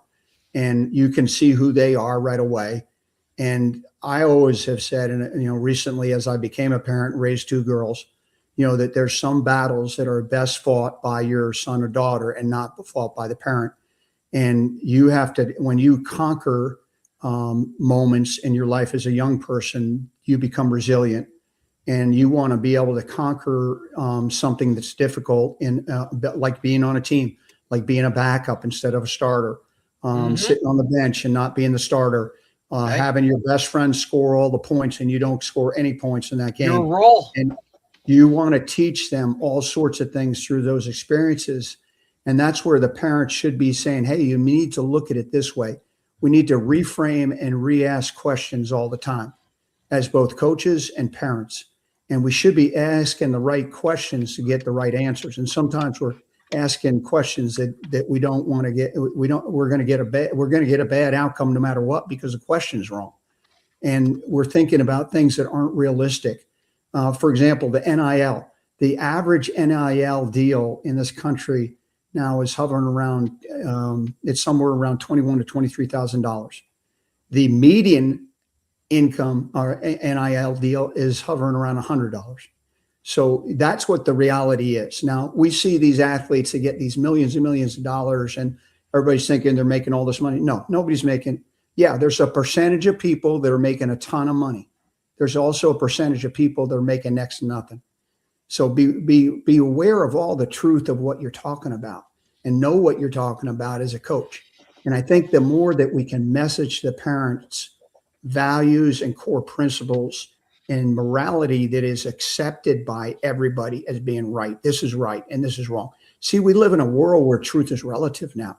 And because it's relative, your truth is your truth, my truth is my truth.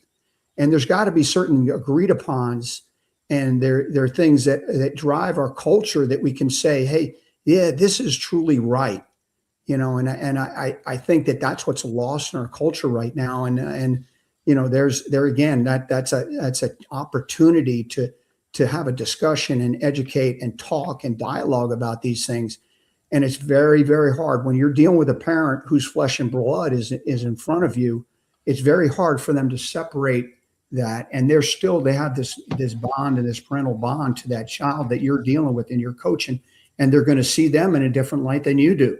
And, you know, for obvious reasons. And believe me, they're there to protect their children, but they're there to protect them from other things sometimes. And sometimes they're protecting them from things they should be allowing that child to experience, so he can learn or she can learn and become more resilient and develop this grit and this toughness that will carry them into life, and that will carry them through into the difficult moments when they have a family and they're fired and they need to go get a job and they need to pick themselves up, and they experience quote unquote failure. And what do you do as football coaches or coaches?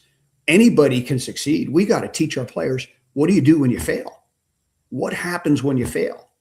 Right, because you're going to do that a lot more than you're going to succeed. Correct. And to get 100%.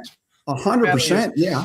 Right. And it goes back to where, you know, and we talked about this earlier, right? Where, you know, and I don't want to cut you off, Coach, but we go back to this era of where we've only worried about feelings and making sure that no one ever went through anything difficult. And now you have a generation that can't handle any level of letdown or disappointment or not being first or being the winner or not getting something for whatever. We've just overall rewarded everything and every type of behavior, where consequences have not been even formulated into this whole picture. And now you have a generation that cannot handle that, right? And look, Coach Schumann and I, we see it. It's turning a little bit, right? And you start to see some of those things coming back and with whatever. But for the most part, like, that's really what it came down to, was like, we never allowed anyone to fail. And dealing with those are part of it, right? Like, growing up, there is disappointment that happens, and that's part of learning to be a part of this world. And life itself is you're gonna have a lot of disappointments, right? And those disappointments are what make the positives that much better. They're more rewarding because they don't always come. So you're working for it because you want to feel that almost euphoric feeling of winning the job when you were the backup, going through, putting in all the work, and then it works out for you. Those are things that they don't happen anymore, because we're so quick to, when something goes wrong, point a finger and blame, or turn and jump to another school, or transfer, or quit altogether and give up on something because it's hard. The hard's what makes it great. That's why the sport of football is it's unbelievable. Everybody can find a role and help in the grand scheme of things. That's what separates football from everything else, is not everybody's going to be the guy that throws the touchdown or the guy that scores all the points, but you could be one of the linemen that allowed that to happen. and that you see that culture. It's really difficult to kind of get all of those guys to buy in. And that's what separates football. It's because it's the ultimate team sport where you're trying to get 11 guys to do things at a high level in order to be positive and win a game. And some of that's kind of gone away. And as a coach, it's difficult to guide those guys and, hey, like, this is for the good of the group. And, it's not really about you or whatever. But at the same time, understand that that's where they're coming from, right? Like, that's how they've been raised. Mom and dad has told them they're the best, thing, and they're the best player and they should get the ball more. And your coach doesn't know shit and all this other stuff that we deal with when parents used to be that support system to kind of hammer home on, hey, your coach knows what he's talking about, right? Like this, you listen to him no matter what. Now it's the opposite, right? I saw it in teaching. It's why I got out of teaching, right? It was no longer was it, why did my kid fail your class? It was, well, you failed my kid. Well, I don't know. Let's take a look here. So it's really difficult. Go ahead, Coach.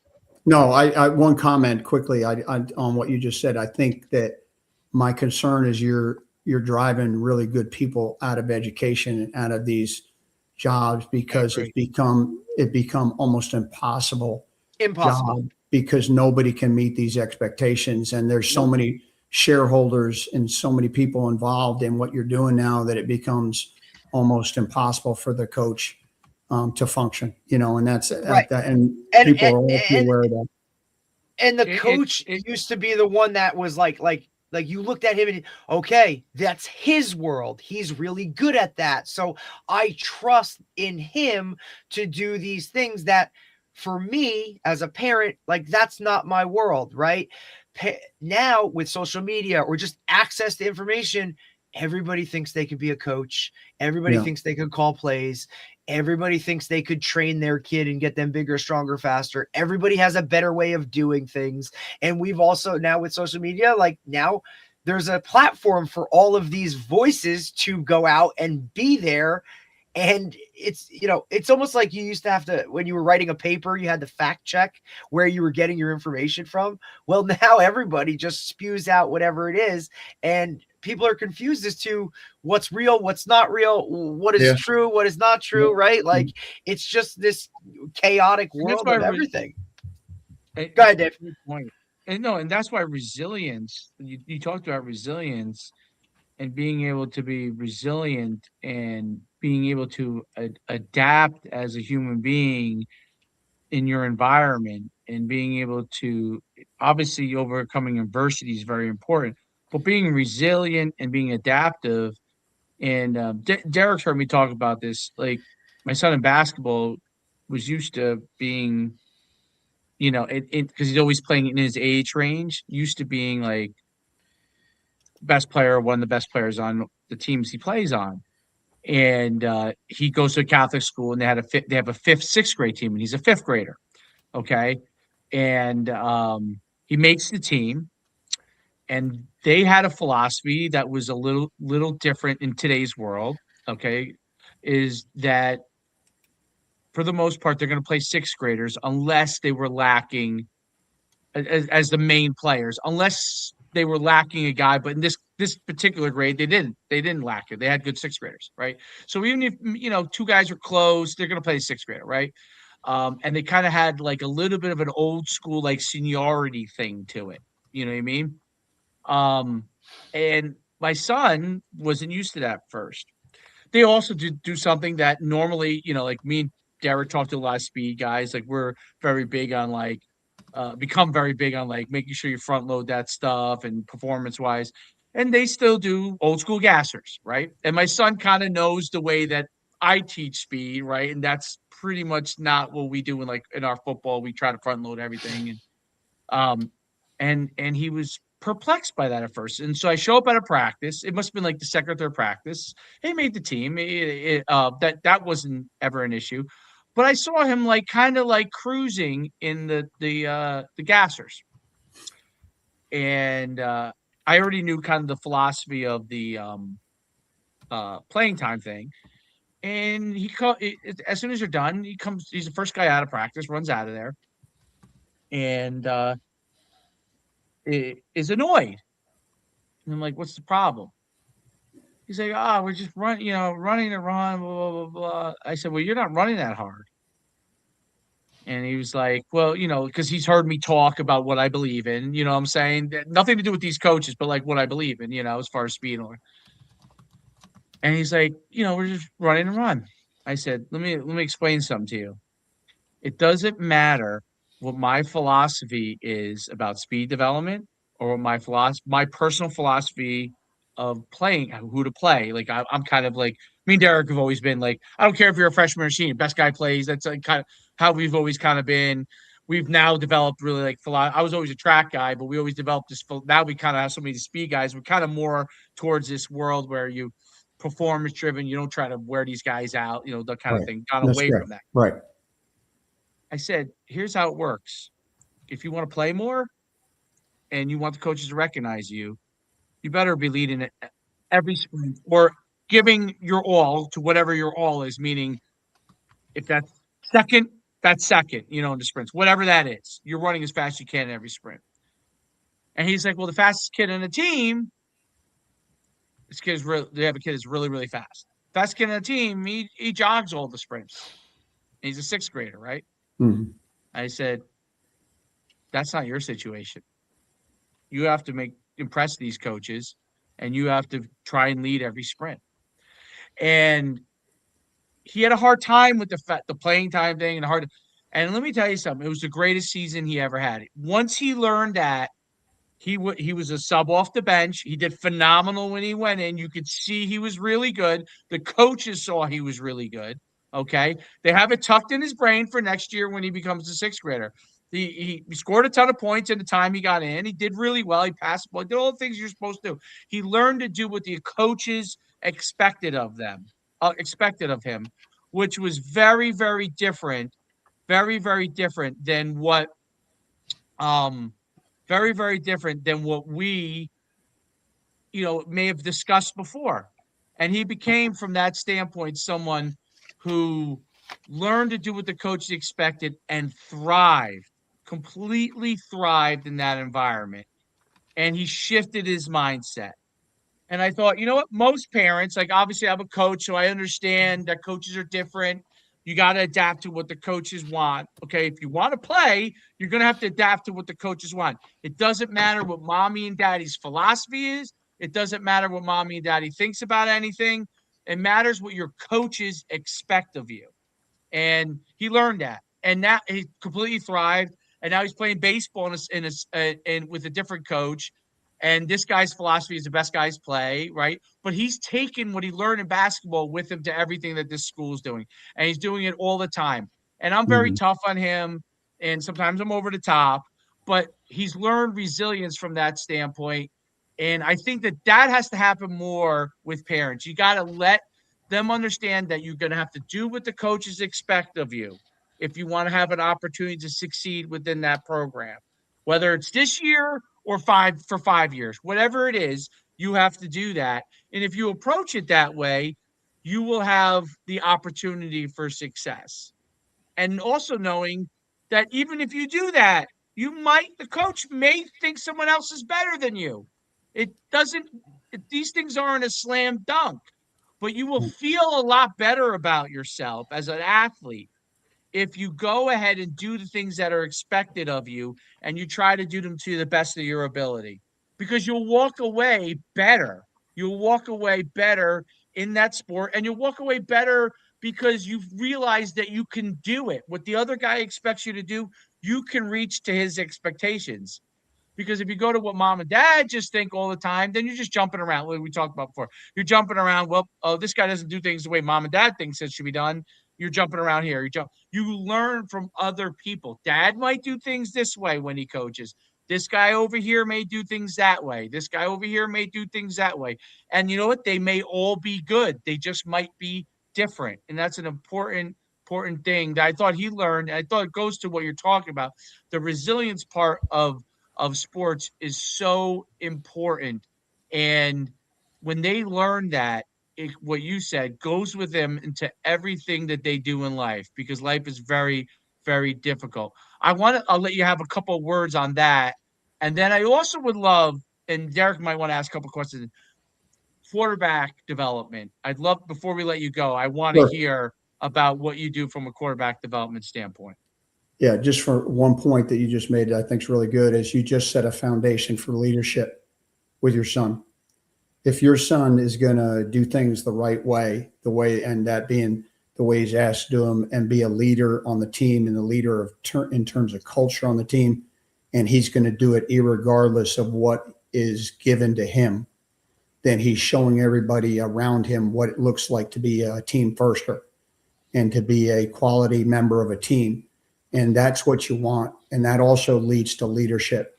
And people around you notice people that do things well all the time.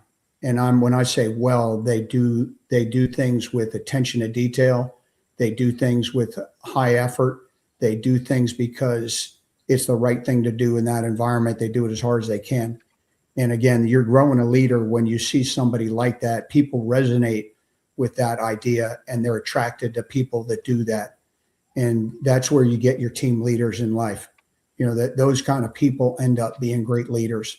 And once they learn that lesson, that's a great story in coaching right there. You know, and you just gave us a good example of that. Now the outcome is, you know, produced by the fact that there's a hard lesson that was learned in the story that you just told. And there's got to be a lot of hard lessons in life to take a deep dive into our character and to grow in our character. It doesn't happen when things are going right. It happens when things are going wrong. And that's what's so wonderful about sports and so terrible at the same time is there's a little bit of both all the time. And you just can't underscore what you just said about that. And I don't know which direction you want to go in right now with the quarterbacks, or Derek, do you have any questions for me before we get going? No, Coach, you just kind of hammered home how I've always looked at coaching is, you know, you win with people, you win with relationships. Once your players understand that you care about them on a different level other than just, you know, how many touchdowns you could throw or how many, you know, tackles you could make, when you kind of show that you're vested in them, you know, as more than the just a player or a statistic or something that you're using to kind of get you to your level, right? Like once they have that level of comfort with you and they understand that you care on that level, like they're willing to run through a wall for you. And that's, you know, like you referenced before, like when those guys, you know, graduate and go on and do whatever they're going to do, because especially coaching high school, like majority of them don't go on to play at the next level, right? And that's not the goal of it, right? But when you see that, you know, they're up for a job or you know, they message you or you get invited to their weddings or do some of those things, like you really know that you made that impact. And you know, I've always prefaced that with fellas, like you might not like me right now, but understand I'm doing this out of a place of love and that I care about you on so much more of a level other than just winning football games. Like I'm trying to make you good men, good humans, good citizens, good husbands, fathers, work, you know what I mean? Like employees. And you might not see it right now, but down the road, you're going to look back because I did the same thing. Right. You know, and that's just how I've always approached it. So to hear it, you know, kind of, you know, you kind of solidify that for me personally, you know, really kind of hits home. In switching to the quarterback aspect, Coach, because you've been around some good ones. You've obviously coached at the highest level with it in regards to it. Just what's your overall philosophy when it comes to coaching the position itself? Because there's so many guys out there that, you know, are quarterback coaches and, you know, I've done that. We do this and we do that. Right. So just what are some of your general philosophies in the approach to coaching the quarterback and kind of maybe even some of like the mechanics or things that you kind of look at in that retrospect? Well, I think first off, as a general philosophy, I think that the position of quarterback demands the development of fundamentals and techniques and skills related to playing quarterback. So you want to get off to a really good start. You want to build a foundation the way you build a house, and you want to build the foundation really deep, and you want to make sure it's really wide and it's really broad and can hold a lot of weight. If we have a great foundation in terms of skill and technique and fundamental development, then we can hang a lot on that as a coach. And I want to increase the trainability level of all the players that I'm coaching as they get older so that they can, if they're talented enough and they have the genetics and they have the character and they can process, that they can move to the highest level of their ability and their talent level. And it's one of the most difficult, if not the most difficult position in any sport that doubt. you can imagine.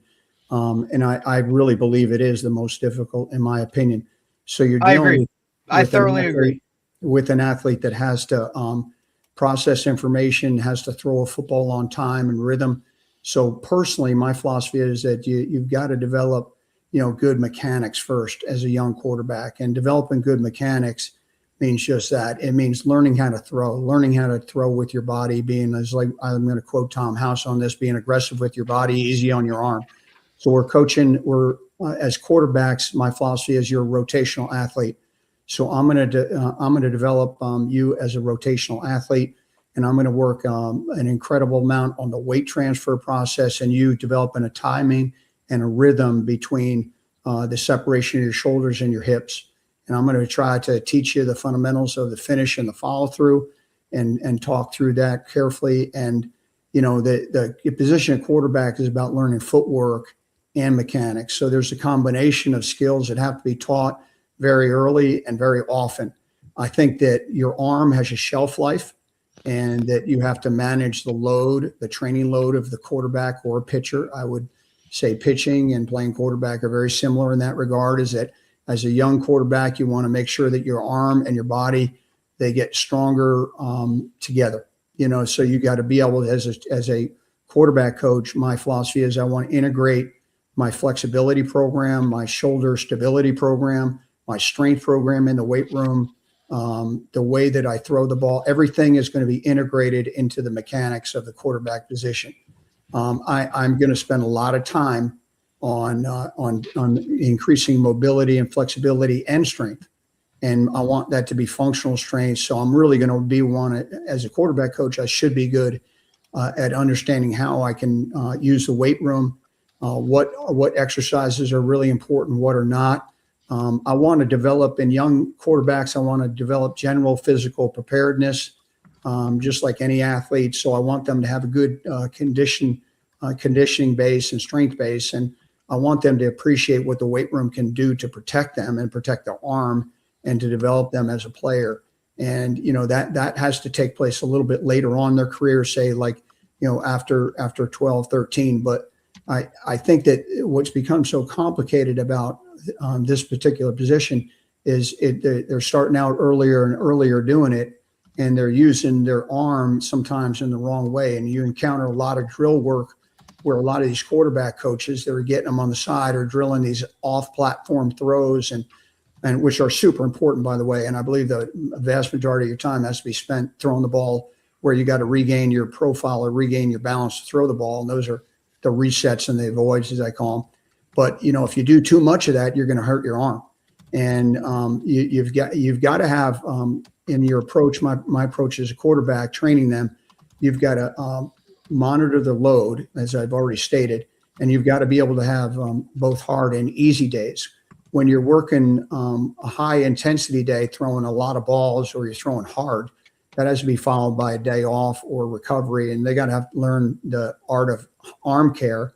So that's a whole nother window that you got to open up, in terms of your skill set as a quarterback coach. And that means, like, obviously the things like ice and recovery. And, so you always want to be reading it. You want to work hard, but you want to recover hard.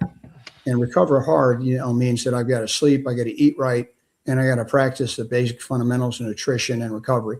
And all that's built into this position. This is the age of information. Well, so much of it is useful if you know how to use it. So you're really going to have to, if I'm a quarterback, I'm going to be super proactive and trying to find out who can I go to integrate all these different things.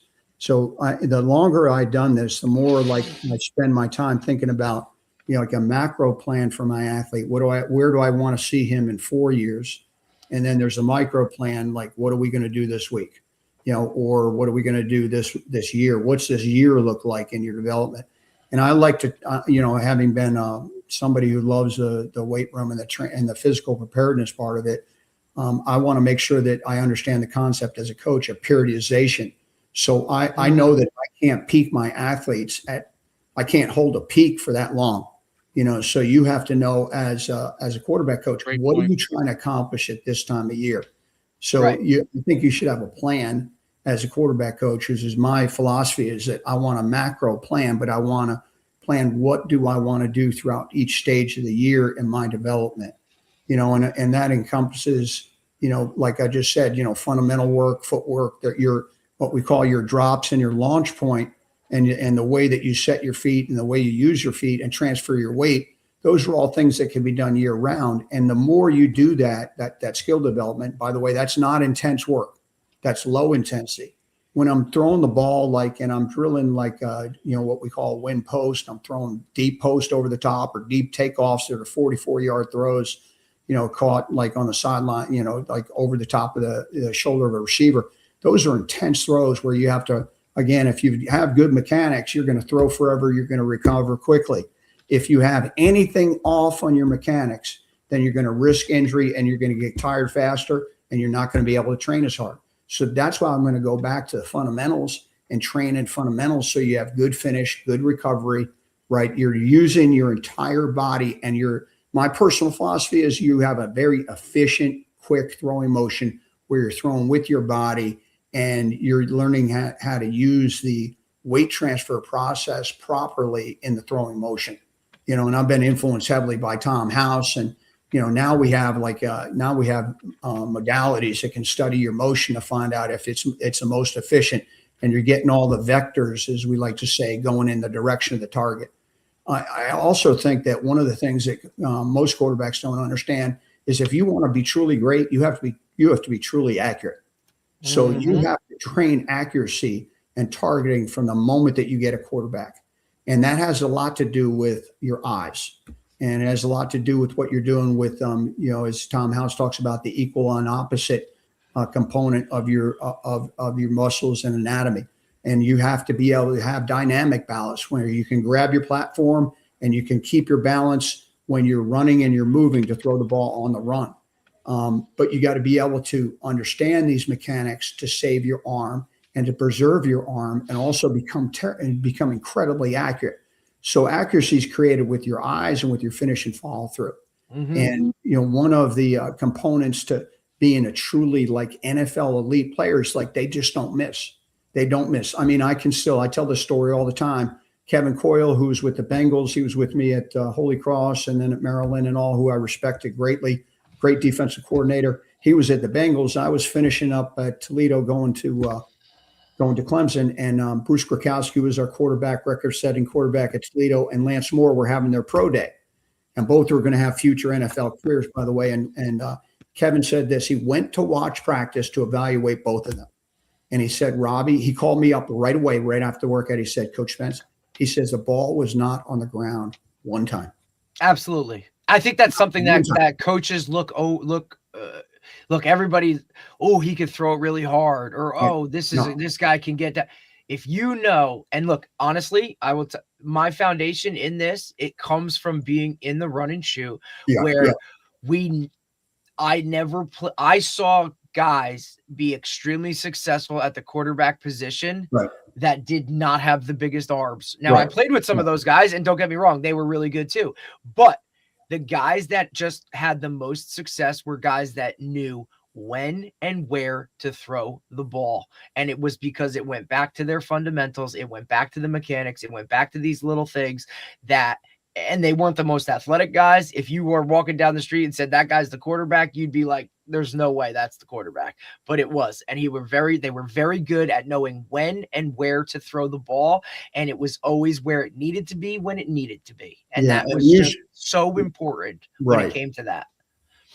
Not to interrupt you, but you mentioned this in your comments, and that's what I was getting to, is the processing ability. To be great, you have to process. And to be great, you have to know where the ball is going to go and get it there on time. And anticipation is extremely important. And throwing the receiver open is an art. And that to me is something you kind of identify an individual early. And those are the guys that become great. And the more you train, the better you train, the more you understand, the more you integrate your actual playbook mechanics and what you're doing in the classroom with what you're doing on the field. And that's where the quarterback trainer should be integrating the classroom to the field. And any drill that you do as a quarterback coach should simulate what happens in 11-on-11 football. So that's where I would go to, like, how do you drill? What is the purpose of the drill that you're drilling? When I do an avoid drill, when I do a reset drill, when I do a scramble drill, I want to make sure that that drill actually shows up in game footage and it has application. Then when I see it show up, I want to show the player, hey, this is our drill. This is our foundational drill that we do in this particular area. And, I love what Bruce Arians, who, in the book, The Quarterback Whisperer, he says, and I use this phrase I stole from him, the 50-50 rule. That means 50% of the time, something's going to go wrong.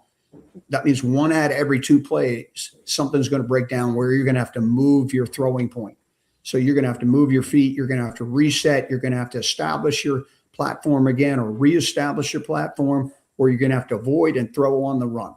And that's where you're training those off-platform throws, and you're teaching the quarterback, can you manage that moment? And that's where the mental strength component comes in. And that's another facet of my philosophy is, like, as a coach, I have to be teaching my athlete what mental strength is. I have to show them how to develop it, and I have to have a way to coach that. And I should be very intentional as a coach to have a plan to develop them mentally and develop their mental toughness. There's no position in any sport where you have to be mentally tougher than a quarterback. No doubt. Yeah. And look, we've said it on the show, and Dave understands. Like, No doubt. I've said this a million times. Like, to me, it's the hands down hardest position No in doubt. all of sports. Like, there's just so much on it. You know what I mean? Like, you're just responsible for so much. All eyes are on you at all times. Yeah. I mean, it's all these kids want to play it, and they every parent wants their kid to understand. be that person, but I don't think they understand the intent. An arm doesn't make you a quarterback. Doesn't make it. Just because your size, your measurables, make you a quarterback. These are all pieces of it, but it's up here. The full package. And developing really it difficult. up here. Because they got to be able to. Quarterbacks have to be able to process, obviously, information, be able to communicate, all those kind of things. They also got to be able to handle tough times and be able to handle when it completely doesn't go their way, because everybody wants to play quarterback until they throw 3 interceptions.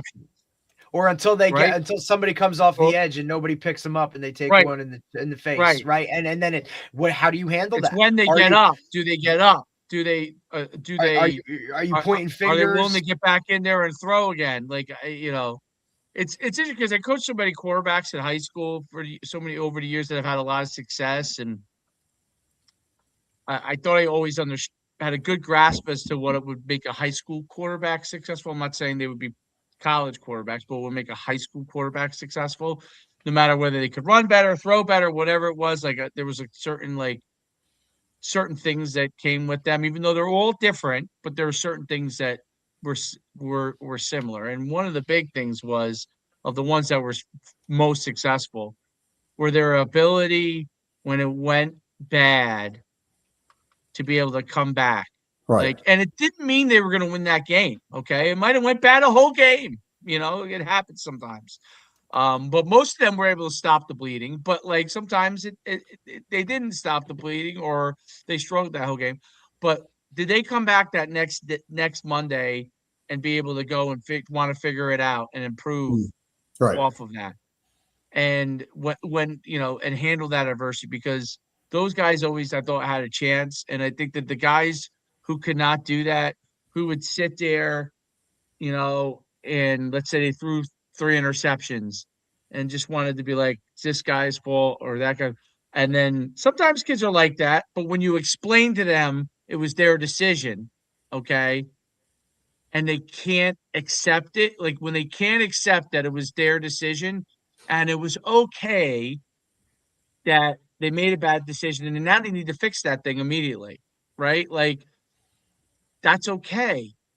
When the ones who were able to grasp that concept had the best chances to succeed at the high school level. Now, college is even more important. Pro, it's even more important, and it's even more. You have to be able to do it maybe quicker, more resiliently, maybe immediately in that drive, whatever. But that ability to do that and be able to just be like, okay, you know what, like, may have hit the receiver's hands. It may, all these things, but I have to be able to own what I can get them to do better next time and coach them if I need to as a quarterback.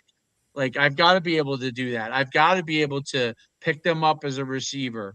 I've got to be able to, even though I'm incredibly upset with myself because I didn't do something right, be able to fix it so the players understand that I'm with them, right? And I think those things are so important.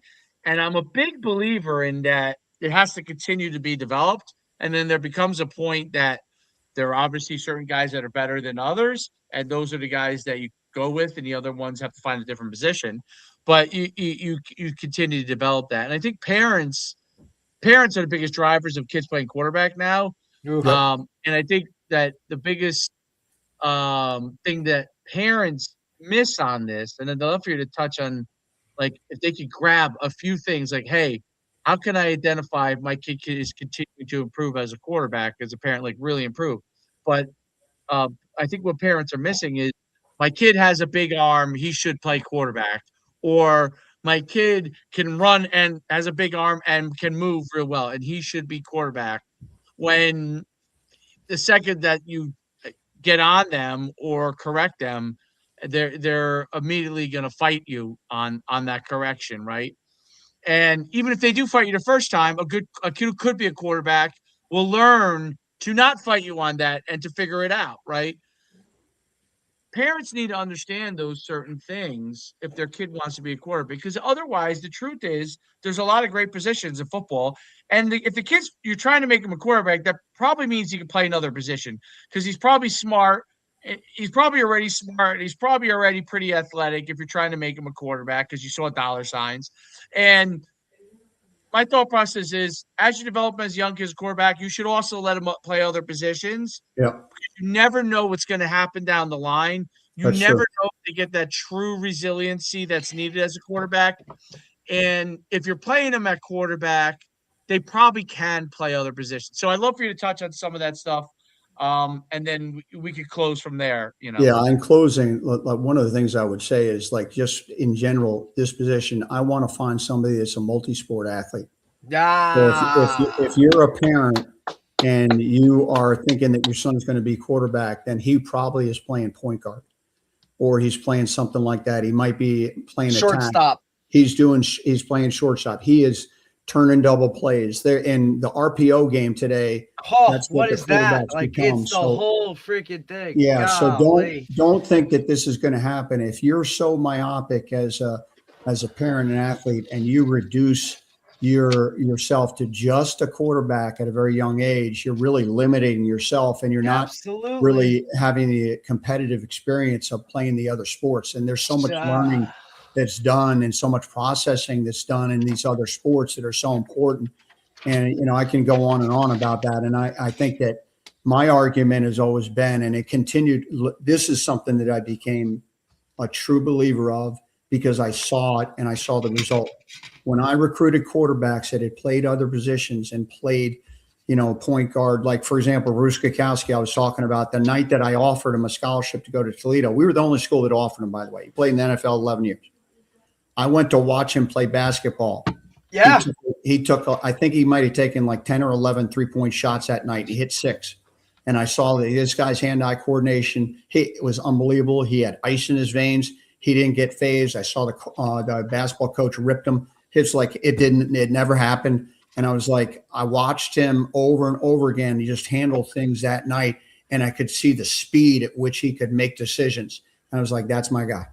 And I've always found it to be an advantage, not a disadvantage, if I'm recruiting a guy who's used to being in competitive environments and thrives on the competitiveness of it.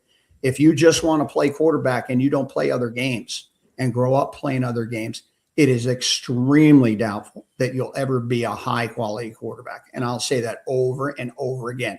And I'm even talking in the age of where we've gotten so sophisticated and we're so into the nuances of a sport that we dive in and say, oh, my son can only play this or my daughter can only do this because it's so competitive. So she's just got to focus all on this. We got to find a way not to make the world like that, because we're really in effect, we're going to burn them out. And that's proven to be true. We're burning them out at an earlier in age, and they're not getting the joy and the satisfaction out of the sport that they should be getting. Somebody else is maybe getting some kind of joy and some kind of like off kilter feelings about, their son or daughter playing, but they're not enjoying the process. So I just would encourage people to just keep looking at that. And then the last thing I would say is on the mental aspect, as you coach these kind of athletes, when you're talking about quarterbacks, they should have a competitive journal where they start to learn how to write about their competitive experience and keep it with them and take notes on all the mental aspect of, like, how did I feel? What is my mental approach? What will be my reset mechanism if I make a mistake? I need to be coached like that. I need to have specific ways in which I can reset my mind to get back in the zone, to get back into a position where I can actually make a play again after I make a mistake. And all these things are processes that we learn and we train along the way.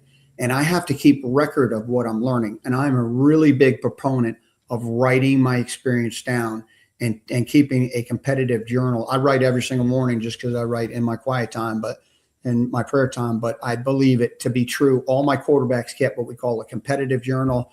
And we wrote down whatever we were learning. And I gave them things that would help increase the ability to withstand the pressures of the game. And when they had moments that we called teaching moments or learning moments, we identified those together. And we said, well, what did you learn from this? What will you do next time, given this situation? And all those experiences together make for a great player.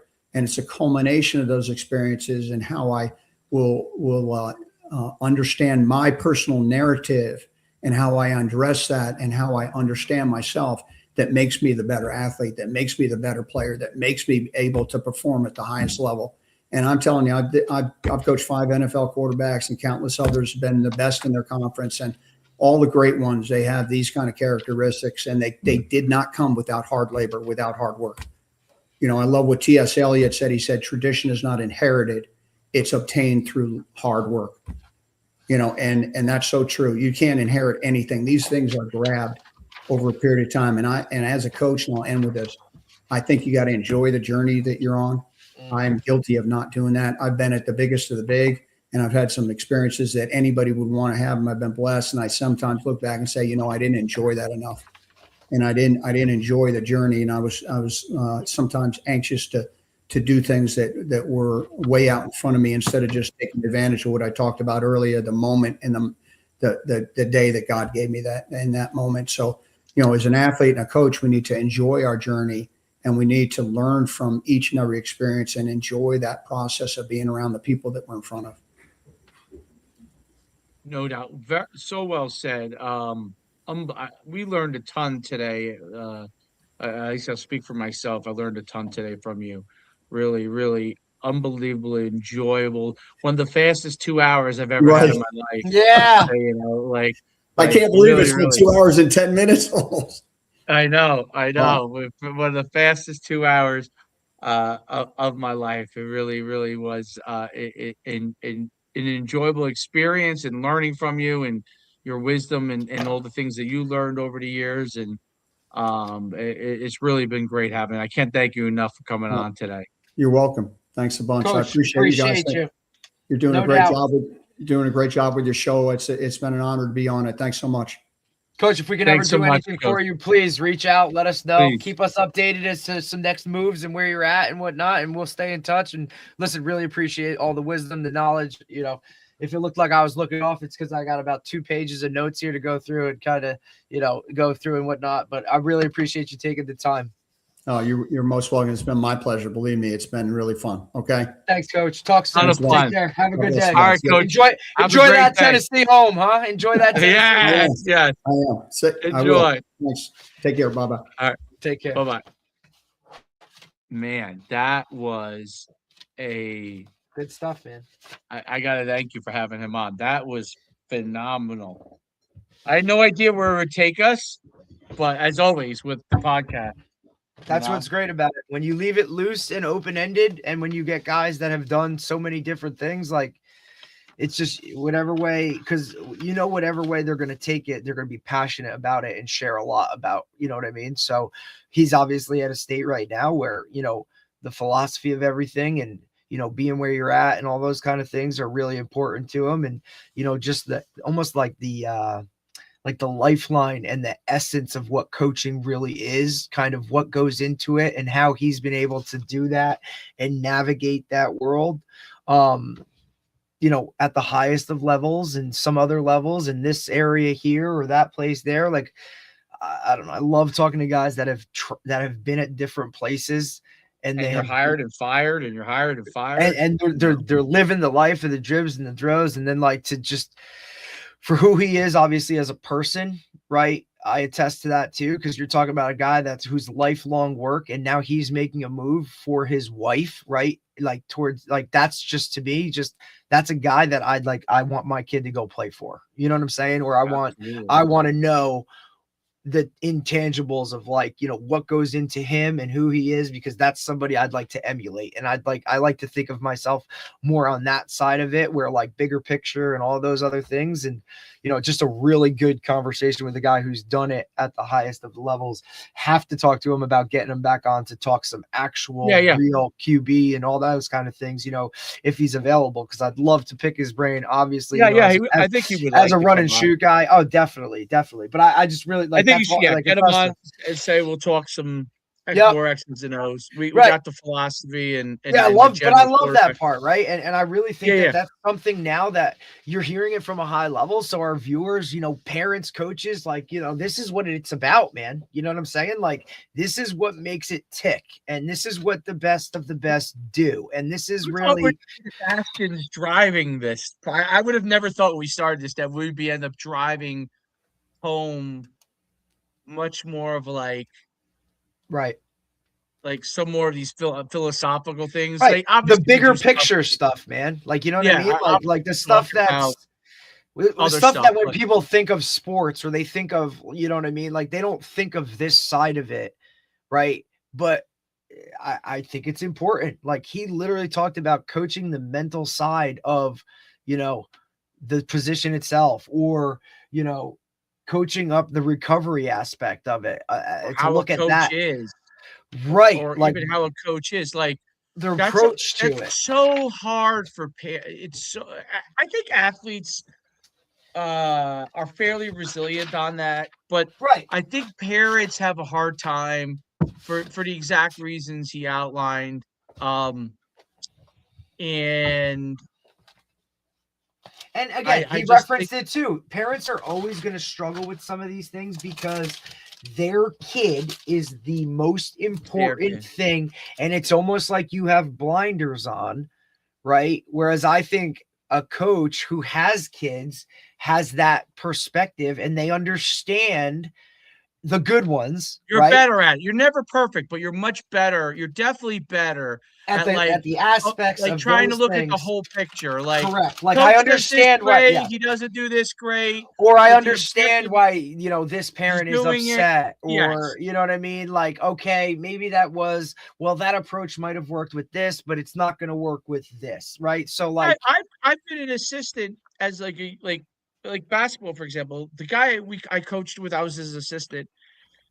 I thought overall he did a great job, but what he was great at? He was great at teaching basketball. Really, really great at teaching basketball. In game, I would probably be a better in-game basketball coach, and he's much better than I could ever hope to be on the basketball. So he's learning the in-game part, right? Which I could help him with because I was assistant, and he was somewhere where I am not. Obviously, I didn't play, outside of intramurals. So he knows the ins and outs of basketball. When he's teaching things, I'm taking notes, dude. Right. I'm taking, whether it's mental notes or I'm taking notes. I'm like, okay, I should do this drill with my kid. I should do this is really good stuff. I got to teach him this, So my point is to say, I got to take the totality of the coach. Overall, I'm this was a great experience because he learned a lot from this guy. Now, St. Leo's was a different experience. Right. Those guys taught you structure. They taught you this is what a high school program is going to look like. Right. So Okay. be prepared You when got you to get do there. things the way that we want them done, not how your Right. parents think it should be done, not Right. how. Yeah, no, So that's not how it totally works. different experience, also a great experience, right? So Everything, you you're going got to get something from everything. That's always just how I looked at it, right? Like every that's what coach it is going to is. bring something, and it might be good, bad, or indifferent, right? Because I mean, I just look at my college experience, right? Like my DC didn't recruit me, so I wasn't really his guy. The corners coach wasn't a fan of me because of like I didn't meet his measurables. Yet I had a safety coach that saw me as like, man, this kid can play. I don't give a shit about anything else. He's the guy. And he would stand on a pedestal and he would fight for my ass like no other. And just that belief in me on that other level, right? And the fuel that those other guys kind of being like naysayers were, that just added fuel to the fire. But without a coach that presented it, or like three different coaching styles, right? Two of the three didn't work, yet it still worked out because I had that one guy that I could go to and be like, hey, and that would be real with me. Like, hey, you got to do this, this, and this because these guys think this, this, and this of you. I don't put as much weight into what they do. I look at you as you're up here because this is the categories that I coach with or I judge you as, right? Like, and then all of that stuff that goes into it, but without coaches that were different and look, and I love all of them the same now, right? Because it's like, even though they were tough and it was whatever, like you took something from it. And now it helped me in my life and all the other side Yep. things that have nothing to do with us going 9-2 as a senior in college, right? Or being the second leading tackler on the team, like as a senior, or honorable mention all conference bullshit. You know what I mean? Like none of that shit matters. We remember it. It's fun. But the stuff that made me like who I am now all goes back to coaches that I had. And every single one of them coached a different way. You know what I'm saying? And it just is what it is. There's no doubt about it. No doubt about it. It's incredible. You don't know what's going to help you. I didn't know that. I always wanted to, I was a good running back. Always wanted to be a running back. That was always my. But thank goodness Mario Alley played me at safety in high school because who would have known that I would have ended up playing in college on the defensive side of the ball? 100%. And if I just played running back only, okay, and never played defense ever, I might, if things failed on the offensive, meaning we changed coaches, when they changed coaches, and Things now happen. coach was not a huge fan of me as a fullback, and I was the starter there. Now I wasn't his guy. It's just, and if I didn't play safety in high school, I wouldn't have known that I could tackle well No and doubt, go over dude. and play linebacker and be confident to take my chances. I would have been stuck on the bench.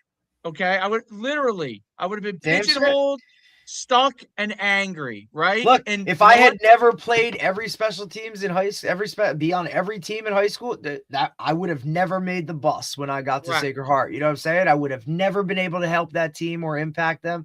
And it was always approached that way too. Like it's for the good of the group. Now, whether that's because we came, I don't know, personally, like I don't want to speak for you, but coming from a small school, it always had to be about the team. It wasn't about you. Right. Look, we all know, and look, my coaches were very open. Your with like, team was yo, better than my teams, but right. yeah. But they were, But they were they they were always good guys look, though. they They were knew hard as too. hell. They were tough, like sometimes Absolutely. mean. But to But me they were too, good they guys. also they also made it different. Like, hey man, like I just want you to know, right? Like we understand where you're at in comparison to everybody else around on this team.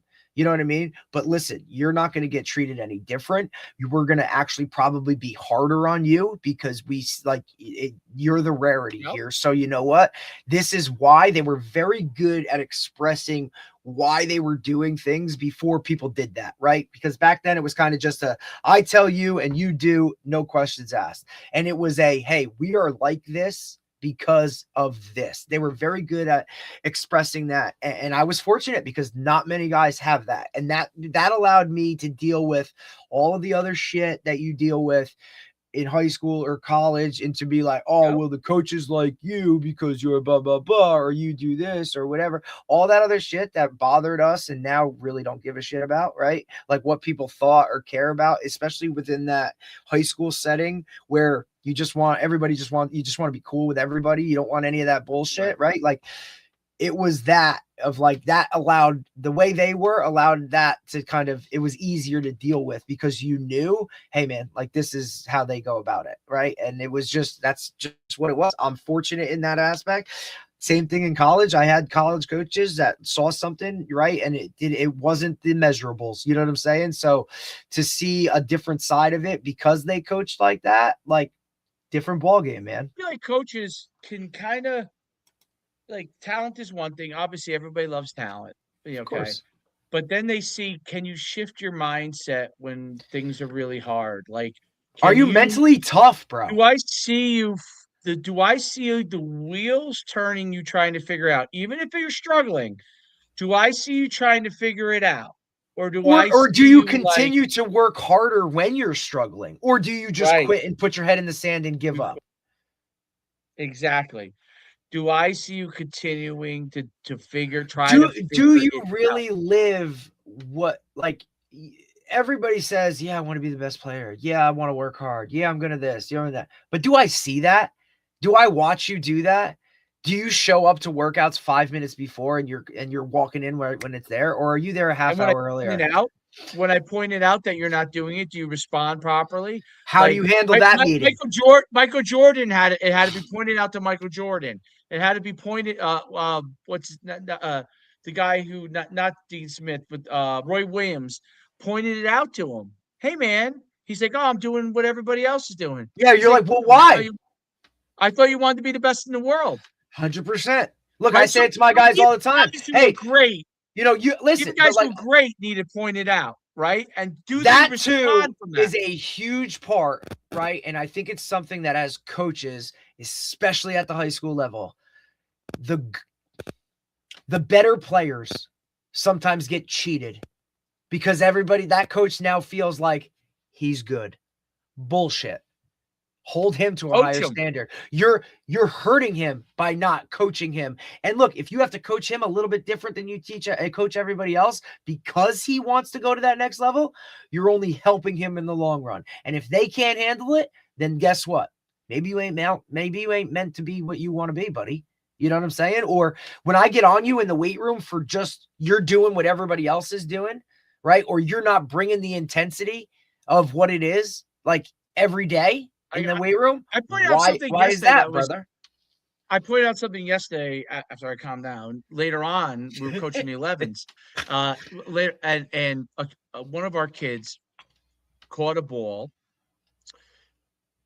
He came down with it, but it got knocked out. They called it a catch. Okay. And I didn't say anything at the time. And I was like, I'm like, I just kind of maybe said like, you gotta squeeze that ball, man. You know, something like that. Right. Later on, the ball went to that same individual. He caught the ball. They called it a catch again, but a kid ripped at it, and then it came out when he was on the ground. And he said to me, and he coached me. He's like, why are you mad? I'm like, I said to him, you gotta squeeze the ball, and the person can't rip it out. I don't care if they call it catch, because eventually that ball is gonna get dropped. They're not gonna always give you that call. You gotta hold on to the ball all the way through the ground, It's the right? biggest part. It's And one of the biggest. he was like, why you what, he caught it. I'm like, he caught it now. I'm like, 2 times from now, that's gonna be called the drop. And then what? And he was like, okay, but he understood it. He understood. I'm like, I'm not coaching him for this play right here. I know eventually they're gonna call that an incompletion. Okay? Different referee with a different viewpoint of what a catch is, because we know how it can be. Every referee interprets whatever it is their own way. That's going to be an incompletion. And you don't want that incompletion to come at a point when it might matter down the line. And I don't mean right now. I don't mean a year from now. But if you keep letting that happen, then eventually, okay, that's going to happen at a time when you don't want that to happen. Okay. Right now, it didn't matter. It had zero impact on the game. And so it's funny because I was coaching that aspect when it had zero impact to the game. Now, sometimes I let things go, right? I'm as flawed as anybody else. Lord knows that. Okay. And sometimes I let it go. But I'm like, you know what? I'm not gonna let this go because this is the second time I saw it happen. And I'm like, I don't want to happen the third time. And I think he will fix it. I think he will grab the Right. ball harder. He will Right. just grab it harder because you know what? He's thinking, oh, it's a catch. And then someone comes and rips it out, right? But now he will grab it harder because he will realize, okay, they may not give me that call, dude, from now on, like all the time. And I just think that it's a tiny thing that most people would say means absolutely nothing. And you could argue they're right. But you know what? Down the line, he will make that catch over and over again because he understands. He now understands. Kids have to understand. Okay. I don't always go about the right way. God knows that. But I happen to go about that one the right way.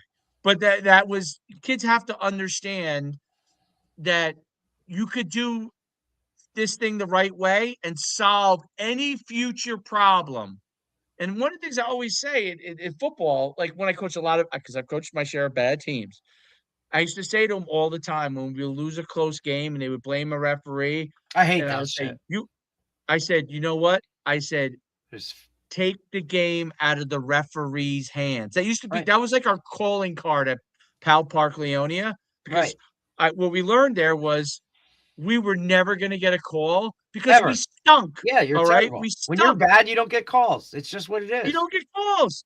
And I said, take it out of their hands. And as they started to understand that, they actually got better because they had to force themselves to get better because in their mind, they had to take it out of the referee's hands. And whatever, to me, whatever it took, but like And you I got also better think that that goes into that too, right? Like it's like, look, you want to blame one play or this play or that play. There's 7 other plays within the game that could have affected probably this, and we 20. wouldn't even be in this situation, Right. right? Like, Correct. so learn Win to the game so it doesn't matter what the referee calls. It doesn't matter that he calls a holding. Doesn't They matter. call a holding on you, score a touchdown the next play. Correct. Did they Right. tell you can't score again? Right. That was Right. one of the other You things throw they used to you say. throw a pick, go get it, go score a touchdown on the next one, or go get a pick on defense. Like, you know what I mean? Go Like, get a it's just go. It's kind of that next play type of mentality, but it is interesting, right? Like, and I love that when you actually see it, right, where you coach something, and then when it happens again, that coaching point that kid took, and now it's worked, right? Like, I watched it this year with a kid who's a young buck, right? Like sophomore coming up, like, but he started to really buy into play as a corner, you know, when I'm late to the party and the guy's got him held up, like I'm going to punch at the ball and I'm Yep. going to work the rip and I'm going to work and he really, like, for some reason, man, it was like he just bought into it. And here you are week after week after week, and you're coaching the same shit. And little by little, you just start to see him, like, you know, like, okay, now he's in there, right? Like he's in the pile. That was the first part of it, right? Like, just get to the ball. Then next game, right? Like, okay, now we're in there, and now I see a punch or I see a rip, and I'm like, oh, all right, here we go, right? And now you're reinforcing this as you go, because when you're watching the tape, hey, great job here, looking for the strip, great job getting to the pile. Every week, there's a little bit more, a little bit more, a little bit more. Man, by the time we got to the end of the season, he was getting 1, 2, 3 a game. Like, literally, like, whether it was balls on the ground, right? And it wasn't like, you know, at first it was just like, ooh, ball on the ground. Oh, they got it, right? Now, some kids, that's a disappointment to them. Like, oh, I'm never going to do that again. We didn't even get it. No, he stuck with it. And every single time, something better just happened. And you kept pointing it out. And now, look, we're talking, and I don't mean to, like, bring it down, but it's JV. But you're talking about a sophomore that's now developing, taking coaching, getting better at it. And now that's going to be a part of his game that he has that other guys, once it's one and done and they don't get what they're expecting, they're going to put their head in the sand. That's a guy that I can now work with and say, hey, you know what? We're going to focus on this guy because he does everything right. He's coachable and he works at it. Right? I mean, shit, I used to see him now. He's at the end of practice and he's got another kid. Hey, dude, can you hold a ball for me for a second after the game? After we had done the drill in practice, he's staying after practice on his own, doing his own punch, trying to get it out. Like, he just bought in. That is so, because what happens is there's going to come a point where he's eventually going to punch it out in a meaningful game. in a meaningful time. Somebody's gonna scoop that And shit. he's We're gonna been doing score. it, and he's been doing it hundreds of times before that till it actually comes to a meaningful time to do it. That's the doubt. thing. Like, you don't understand when that meaningful time is going to happen. But you got to And be, if you, if you prepare yourself Yep. for it, and we talk about it all the time, right? Like, you never know when opportunity is going to come, but if you're not prepared for it, that opportunity can come and go, and it never happened. But if you prepare for it, right, and it's there now, maybe when that opportunity presents itself, you're going to get it. But at least you're in a better situation for the positive aspect of it to happen than rather if you're not. To me, I always feel much better about myself when I prepare to do things that I'm going to have an opportunity than the times that I haven't, right? Correct. The times you do it, because you just like again, confident. Like, when people are like, I always talk about like toughness. Toughness comes from confidence to me. You become a more confident player because you prepare. Okay.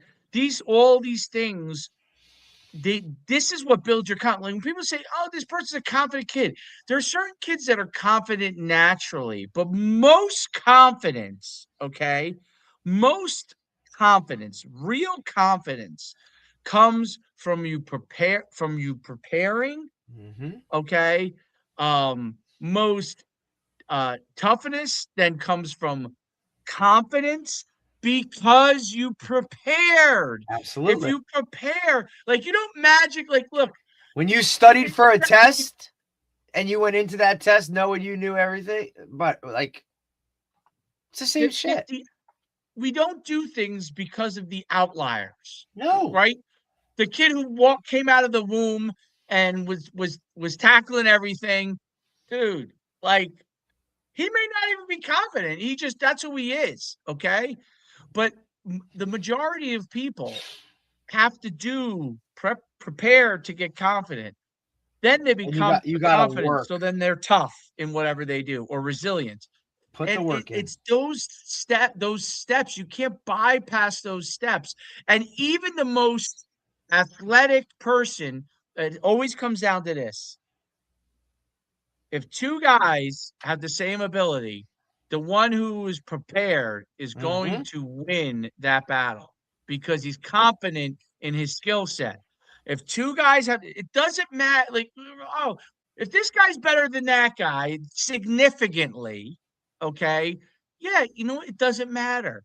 But eventually, they're going to meet their equal. You're always going to meet your equal. It's always going to come to fruition at some point. Like, you might be able to get away with it one or two times, but you know what? At some point, it's going to change. And that's when you're going to have to either, you know what I mean? Like, you've either been prepared or you've either been preparing for it, right? Or you've been just winging it and getting away with it. But at the end of the day, sometimes it's always going to be.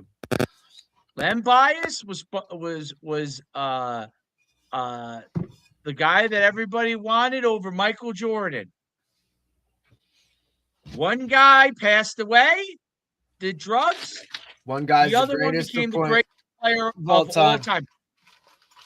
I mean, you can't point to two guys who are not more equal in their careers at that point than those two guys. 100%. Okay, their approaches to the situation were completely different. Len Bias went and partied. Okay. And I don't care. Oh, he did it once. Listen, I don't buy into that. He did it once. Like, yeah, there are certain things that happen. Okay. That people do die when they do it the first time. You didn't have to do it. That's my whole thing is you did not have to do it. Whether he did it once or 100 times is really irrelevant. You did not have to do it is the main point. Michael Jordan, okay, chose not to. Chose his career, period. Okay, and I don't care. Like, it doesn't matter. Like, everybody in life is flawed. Okay, he has a million flaws. Everybody has flaws, but I'm talking about the sports aspect of it. That's how it worked, and he made more of the right decisions, and more of the right decisions led two people who were equal. You would argue were really, I mean, if you go back to that time and you watch them, not their abilities, their size, they both unbelievable players. And it's sad. And the Len Bias situation is sad. But, you have in the same instance, in the same year, the guys who are quote unquote with the same ability. And most people thought Len Bias was going to be the better player. Okay. But it became Michael Jordan. So, it's it's so important to just stay to your process, and nobody's saying it's fun all the time. It's not Believe supposed me. to. Yeah, I'm sorry, it isn't. But the hard is what makes it great, dude. I'm sorry. I know that's a Yes. cliche line or whatever, but like when it does suck and you want no part of it or it's whatever, dude, like then it's just that's what makes it fun. Not everybody can handle it. Not everybody is doing it. And that's what makes it good. Like that's what makes it so enticing, or just the competitor in you. Like it is what it is, but not everybody's like that, man. But no, that was good, man. I appreciated him. He was Really awesome. good. Tomorrow we have Todd Fairley. He's coming on. He runs a private school program in PA, and I love it because the school itself, like you can't even get into it unless you play two sports. Oh, wow. Okay. Yeah, it's going to be a really good conversation. I've heard him speak twice now at clinics, and yeah, just a different approach to it. Really awesome, like program that he's kind of put together. It's Episcopal high school in PA, so it's a private school, but it's just dude, it's freaking awesome. The way he's approached it, and he's had success at a lot of places. Episcopal Academy, really good spot. So we'll have him tomorrow morning, 10 a.m. So looking forward to it. Awesome. Great. All right, Go enjoy the day. Yeah. Good night. Talk to you later. All right. Bye.